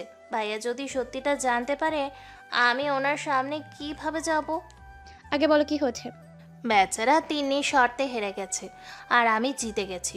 যদিও একটা থাপ্পড় খেয়েছি, তাতে কোনো সমস্যা না। আহানা রে, তিন্নির জন্য আমার অনেক কষ্ট হচ্ছে। তার পরিকল্পনা সফল হয়নি।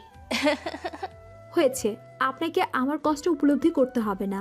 এখন অফিসে কি হয়েছে দয়া করে বলবেন, নাকি এখনো বলবেন না? শরতের কথা শুনে আন্না অনেক আগ্রহীও আছে কি হয়েছে শোনার জন্য। তিন্নি চোখ গরম করে তাকাতেই নাদিয়া বলল, আরে বলছি তো, এমন করছিস কেন? আপু, রহস্য নিয়ে ঘুরিয়ে পেঁচিয়ে না বলে সোজাসুজি তাড়াতাড়ি বলো, আমার তর্স হয়েছে না। তাহলে বলেই ফেলি। আরাফ ভাইয়া আর তিন্নির মধ্যে কি হয়েছিল সেটা শুধু আমি আর নীলিমা জানতাম। বৌভাতের অনুষ্ঠানে একটা বিষয় খুব ভালোভাবেই লক্ষ্য করেছিলাম, সেটা হচ্ছে আরাফ ভাইয়ার কাণ্ড। সেই দিন ভাইয়া তার হাত এক মুহূর্তের জন্য ছাড়েনি। এটা তো বুঝতে পারছিলাম ভাইয়া তাকে অনেক ভালোবাসে। তো আমি তিন্নিকে বোঝাতে চাইলাম ভাইয়াকে একটা সুযোগ দেওয়ার দরকার, কিন্তু ফাজিল মেয়ে নারাজ।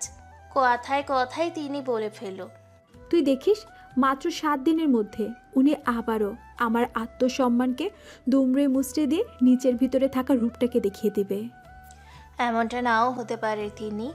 আমি দেখেছি ভাইয়া তোকে কতটা ভালোবাসে। যদি এমনটা হয়, আচ্ছা বল, আমি কিভাবে প্রমাণ করতে পারি 7 দিন পর তুই নিজেই সম্পর্কটাকে মেনে নিবি? তখন তিনি বলল ভাইয়ার অফিসে একটা জব নিলাম। বলল ভাইয়ার আশেপাশে সারাক্ষণ ঘোরাঘুরি করলাম। বউ পাগলা ব্যাটার আশেপাশে ঘোরাঘুরি করতেই ব্যাটা রেগে ফায়ার হয়ে বলল, এই মেয়ে, তোমাকে কতবার বলবো আমার আশেপাশে ঘোরাঘুরি করবে না? কাজ করতে এসছো, কাজ শেষ করে চলে যাও। প্রথমে তো পুরো ভয় পেয়ে গিয়েছিলাম, পরক্ষণে তিন্নির কথা ভেবে নিজেকে সামলে নিয়ে তার শিখানো কথাগুলোই বললাম। স্যার, ঘোরাঘুরি করলে সমস্যা কি? আমি বিবাহিত, আমার ঘরে বউ আছে। আপনার বউ তো আপনার সাথে কথাই বলে না। ফারহান নামের একটা ছেলের সাথে ওর রিলেশন আছে, যার সাথে আপনাদের বিয়ের আগে ওর বিয়ে ঠিক হয়েছিল। ওই মেয়ের সম্পর্কে আর কিছু বলার আগে ভাইয়া কষিয়ে আমার গালে একটা চড় বসিয়ে দিল। তাকিয়ে দেখি উনি প্রচণ্ড রেগে আছে, পারলে আরও কয়েকটা চড় বসিয়ে দিত। উনি রেগে আমাকে বলল, আমার বউয়ের সম্পর্কে তোমার কোনো আইডিয়া আছে? ও কেমন মেয়ে? ওকে পেয়ে আমি ধন্য। পৃথিবীর শ্রেষ্ঠ সখী মানুষের মধ্যে একজন। ওর চরিত্র এতটাই নিখুঁত, মাঝে মাঝে আমি নিজেকে ওর যোগ্য মনে করি না। তুমি ওর সম্পর্কে তো বাজে কথা বলার সাহস পেলে কোথায়? এক্ষুনি বেরিয়েছে অফিস থেকে, নয় থাপড়িয়ে সব দাঁত ফেলে দেব। বেয়াদব মেয়ে। আপনি তো বলেছিলেন ও একটা দুশ্চরিত্রা মেয়ে। আপনার থেকে শুনেই আমি বলেছি। আপনি আমাকে চড় মেরেছেন, তাই না? এখন দেখবেন আপনার বউয়ের কাছে আপনার নামে কিভাবে প্যাঁচ লাগায়। আমাকে চড় মারার শাস্তি তো পেতেই হবে। আপনাদের সম্পর্ক যদি আমি তুড়িতে শেষ না করেছি, তাহলে আমার নাম নাদিয়া না। কথাগুলো বলে আমি ওনার অফিস থেকে বেরিয়ে গেছি। উনি ভয়ে রীতিমতো কাঁপাকাঁপি শুরু করে দিয়েছিল। এটা ভেবে আমি যদি তিন্নির কাছে ওনার নামে উল্টাপাল্টা প্যাঁচ লাগাই, তিন্নি ওনাকে ছেড়ে চলে যাবে। উনি আমার সম্পর্কে সব তথ্য বের করার চেষ্টা করতে করতে বাসায় ফিরতে সন্ধ্যা হয়ে গেছে।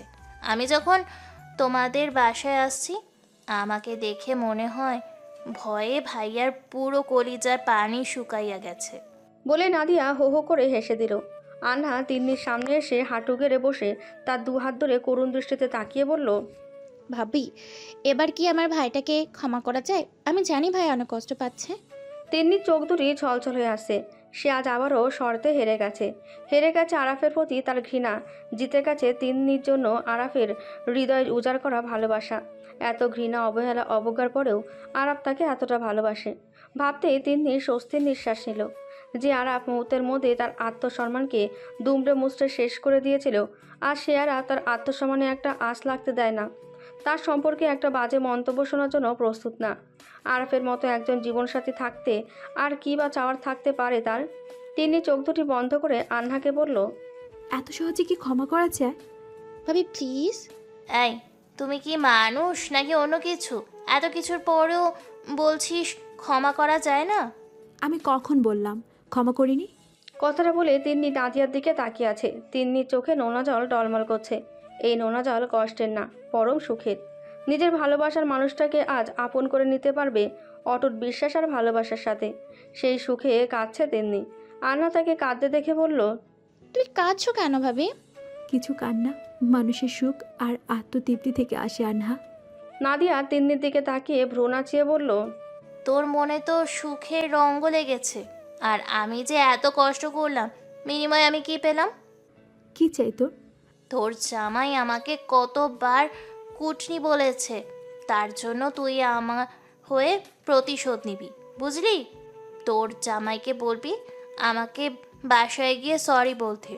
সম্মানের সাথে খুব সুন্দর আয়োজন করে তোদের বাসায় আমাকে নিমন্ত্রণ করে খাওয়াতে হবে, না হলে তোরা কখনো সুখী হবি না।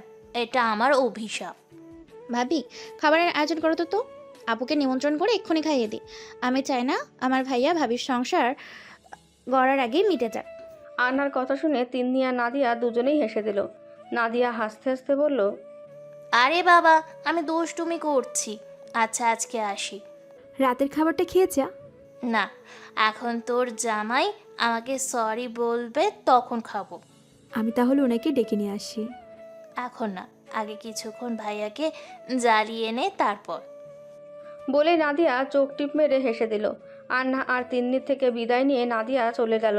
তিন্নি সে কখন থেকে আরাফের অপেক্ষা করে যাচ্ছে, কিন্তু তার আসার কোনো নামই নেই। ছাদে বসে এতক্ষণ কি করছে সে? তিন্নির কি এই মুহূর্তে ছাদে যাওয়া ঠিক হবে? ভাবতে ভাবতে ছাদে যাওয়ার জন্য পা বাড়ালো। রাত প্রায় 1টা বাজে। আরাফ এখনও ছাদে বসে আছে। আন্না অনেকবার ডেকে গেছে রাতের খাবার খাওয়ার জন্য। আরাফ যায়নি। বসে বসে ভাবছে তিন্নি কি এখনও আছে, নাকি তাকে ছেড়ে চলে গেছে। হয়তো চলে গেছে। এত কিছুর পর তিন্নি এখানে থাকবে, এটা আশা করাও তার বোকামি। তিন্নিকে ছাড়া কিভাবে থাকবে সে? ভাবতেই চোখ দুটি ছলছল হয়ে আসছে। আরাফ 2 হাত দিয়ে তার চোখের জল মুছতে লাগলে পেছন থেকে তিন্নি বলে উঠল, সারা রাত কি এখানে বসেই কাঁদবেন নাকি রুমে যাবেন? আরাফ পেছনে ফিরে তিন্নিকে দেখে অবাক হয়ে তাকিয়ে আছে। তিন্নি এখনও এই বাড়িতে আছে, এটা কিভাবে সম্ভব? আরাফকে এভাবে তাকিয়ে থাকতে দেখে তিন্নি মনে মনে ভাবছে, এত সহজে আত্মসমর্পণ করা কি ঠিক হবে? অবশ্য ওনাকে একটু জ্বালালে ব্যাপারটা মন্দ হয় না। তিন্নি ভ্রু দুটি নাচিয়ে আবারও বলল, কি ভাবছেন? এখনো যায়নি কেন? কয়েকদিন অপেক্ষা করেন, আগে ডিভোর্সটা হোক, তারপর চলে যাব। কি ভেবেছ তুমি ডিভোর্স চাইলে আমি দিয়ে দিব? কখনোই দিব না। তুমি যত দূরে যাও না কেন, সারা জীবন আমার স্ত্রী হয়ে থাকতে হবে। যখন এটা তখন দেখা যাবে। আজ অনেক রাত হয়ে গেছে, তাই যেতে পারিনি। কাল সকালে ঘুম থেকে উঠে চলে যাব। তিন্নি কথাটা বলতেই আরাফ তার কাছে এসে তাকে খুব শক্ত করে জড়িয়ে ধরে কাঁদো কাঁদো গলায় বলতে লাগলো, তিন্নি প্লিজ আমাকে ছেড়ে যেও না। আমি জানি না নাদিয়া কুটনিটা তোমাকে কি বলেছে। আমি শুধু এটুকু জানি, আমি সত্যিই তোমাকে অনেক ভালোবাসি। তোমায় ছাড়া থাকা আমার পক্ষে সম্ভব না। আমি তোমায় ছাড়া থাকতে পারবো না, প্লিজ। আজ আরাফের প্রতিটা স্পর্শের ভাষা তিন্নিকে বলে দিচ্ছে সে কতটা অনুতপ্ত। তিন্নির ভালোবাসা পাবার জন্য আজ সে বড্ড ক্লান্ত হয়ে আছে। আরাফের বুকে মাথা রাখতেই তিন্নি অনুভব করতে পারছে তার হৃদয়ের প্রতিটা স্পন্দন যেন বলে দিচ্ছে তিন্নিকে সে কতটা ভালোবাসে। অনিচ্ছা সত্ত্বেও নিজেকে আরাফের থেকে ছাড়িয়ে নিল তিন্নি। কিছুটা দূরত্ব বজায় রেখে অন্যদিকে তাকিয়ে বলল, আপনার প্রতিটা স্পর্শে আমার দম বন্ধ হয়ে আসে। আরাফ মাথা নিচু করে দাঁড়িয়ে আছে। আজ তার কাছে নিজেকে বড্ড অসহায় মনে হচ্ছে। এতদিনে তিন্নির মনে তার জন্য একটু বিশ্বাস অর্জন করতে পারল না। আরাফকে মাথা নিচু করে দাঁড়িয়ে থাকতে দেখে তিন্নিরও কষ্ট হচ্ছে, সাথে প্রচণ্ড হাসিও পাচ্ছে তার। তিন্নি নিজের হাসিটাকে থামিয়ে রেখে বলল, অনেক ভেবে দেখলাম আপনার সাথে সংসার করা আমার পক্ষে সম্ভব না। আমি অনুতপ্ত তিন্নি। কিসের জন্য নাদিয়াকে কুটনি ডেকেছেন? সেই জন্য? না, আমার ভুলের জন্য। ও, আমি ভাবছি নাদিয়াকে কুটনি ডেকেছেন তার জন্য হয়তো। ওকে আমাদের মাঝে টানছো কেন? ওকে কি বলেছি সেটা দিয়ে কি করবে? সেটাই তো, নাদিয়া তখন সন্ধ্যায় এসে বসে গেল। আপনি আমার সম্পর্কে একটাও বাজে মন্তব্য শুনতে পারেন না। আমাকে অনেক ভালোবাসেন, আমার নাকি আপনাকে ক্ষমা দেওয়া উচিত, আরও কত কি। তখন ভাবলাম আপনাকে ভালোবেসে আপনার বুকে মাথা রেখে সারাটা জীবন কাটিয়ে দেব, কিন্তু না, আপনি তো সেই কখন থেকে নাদিয়াকে কত কিছু বলে যাচ্ছেন। পরক্ষণে ভাবলাম যে মেয়েটা আপনাকে সাপোর্ট করতে এসেছে আপনি তাকে বারবার কুটনি ডেকে যাচ্ছেন, তাহলে আপনার সাথে সংসার করা আমার পক্ষে কিভাবে সম্ভব হবে? নাদিয়াকে আমার মাঝে না টানলেও হচ্ছে না। আগে আপনি ওকে বাসায় গিয়ে সরি বলে আসবেন, তারপর না হয় আমাদের সংসারটা ভালোবাসাময় করে তুলব। কি বলেন? ওকে বাসায় গিয়ে সরি বলে আসবেন তো, নাকি আমি আপনাকে ডিভোর্স দিয়ে চলে যাব? বলে তিন্নি মিটমিটি হাসতে লাগলো। আরাফ আবুলের মতো দাঁড়িয়ে আছে। তিন্নি কি বলল কিছুই বুঝতে পারল না। নাদিয়া তো আরাফকে অফিসে বলে এসেছে সে তিন্নির কাছে তার নামে অনেক কিছু ভুলভাল বলবে, তাদের সংসার নাকি তুলিতেই ভেঙে দেবে। তাহলে নাদিয়া তার সাপোর্ট করেছে, এটা কিভাবে সম্ভব হবে? অবশ্য আরাফকে সাপোর্ট করার মতো সে এমন কিছুই করেনি, বরং নাদিয়াকে অপমান করে অফিস থেকে বের করে দিয়েছে। কিন্তু নাদিয়া তাকে সাপোর্ট করবে কেন? নাকি আরাফ কিছু ভুল শুনলো? কিছু মাথায় ঢুকছে না। আরাফকে চুপ থাকতে দেখে তিনি আবারও বলল, কিছু বলছেন না যে? নাদিয়া আমাকে সাপোর্ট করবে কেন? সেটা পরে বলবো, আগে বলেন ওর বাসায় গিয়ে ওকে সরি বলে আসবেন তো? ও বলেছে ওকে সরি না বললে নাকি আমরা সুখী হব না। তোমাকে পাপড় জন্য 100 বার বলবো, 1000 বার বলবো, যদি ক্ষমা না করে প্রয়োজন ওকে আমার বাসায় কিডন্যাপ করে নিয়ে আসবো। এটা কোনো ব্যাপারই না। আরাফের কথা শুনে তিনি হো হো করে হেসে দিল। আরাফ ছল ছল চোখে তাকিয়ে বলল, ভালোবাসো আমায়? তিন্নি আরাফের কাছে এসে তার দু পায়ের ওপর ভর করে তিন্নির দু হাত দিয়ে তার গলা জড়িয়ে ধরল। নিজের অজান্তেই আরাফের হাত দুটি তিন্নির কোমরে চলে গেল। আরাফ তিন্নির চোখে চোখ রেখে তাকিয়ে আছে। এই চোখে আরাফের জন্য স্পষ্ট ভালোবাসা দেখতে পাচ্ছে। আরাফের এতটা কাছে আসায় তিন্নির হৃদয়ের স্পন্দনগুলো খুব জোরে ধকধক করছে, সাথে তার ঠোঁট দুটিও কাঁপছে। আরাফ মুচকি এসে আলতো করে নিজের ঠোঁট দুটি তিন্নির ঠোঁটে ছুঁয়ে দিল। সাথে সাথে তিন্নি চোখ দুটি বন্ধ করে আরাফের বুকে মাথা রেখে তাকে খুব শক্ত করে জড়িয়ে ধরল। আরাফ তাকে বাহুডোরে জড়িয়ে ধরে বলল, একবার নিজের মুখে বলো না আমাকে ভালোবাসো। ভালোবাসি। সেই কখন থেকে দাঁড়িয়ে থাকতে থাকতে আপনার ভালোবাসার মানুষটার পা ব্যথা হয়ে গেছে। আরাফ তিন্নিকে তার বাহুডোর থেকে ছেড়ে দিয়ে তিন্নি দুই বাহু ধরে ভ্রু কুঁচকে বলল, এতক্ষণ বলনি কেন? এত কথা না বলে আমাকে কোলে নিয়ে রুমে চলেন, আমার অনেক ক্ষুধা পেয়েছে। আরাফের শার্টের বোতাম ধরে, সবকিছু আমার কাছে আসার বাহানা, তাই না? নিতে হবে না, আমি নিজেই চলে যাচ্ছি। তিন্নি রেগে চলে যেতে লাগলো। আরাফ তার হাত ধরে একটানে নিজের কাছে নিয়ে এনে কোলে তুলে নিয়ে বলল, আমার মতো একটা আদর্শ স্বামী থাকতে আমার বউ হেঁটে যাবে? এটা কখনো সম্ভব? তিনি আরাফের বুকে আলতো করে একটা ঘুষি দিয়ে রাগী চোখে বলল, নামান আমাকে। একেবারে রুমে গিয়ে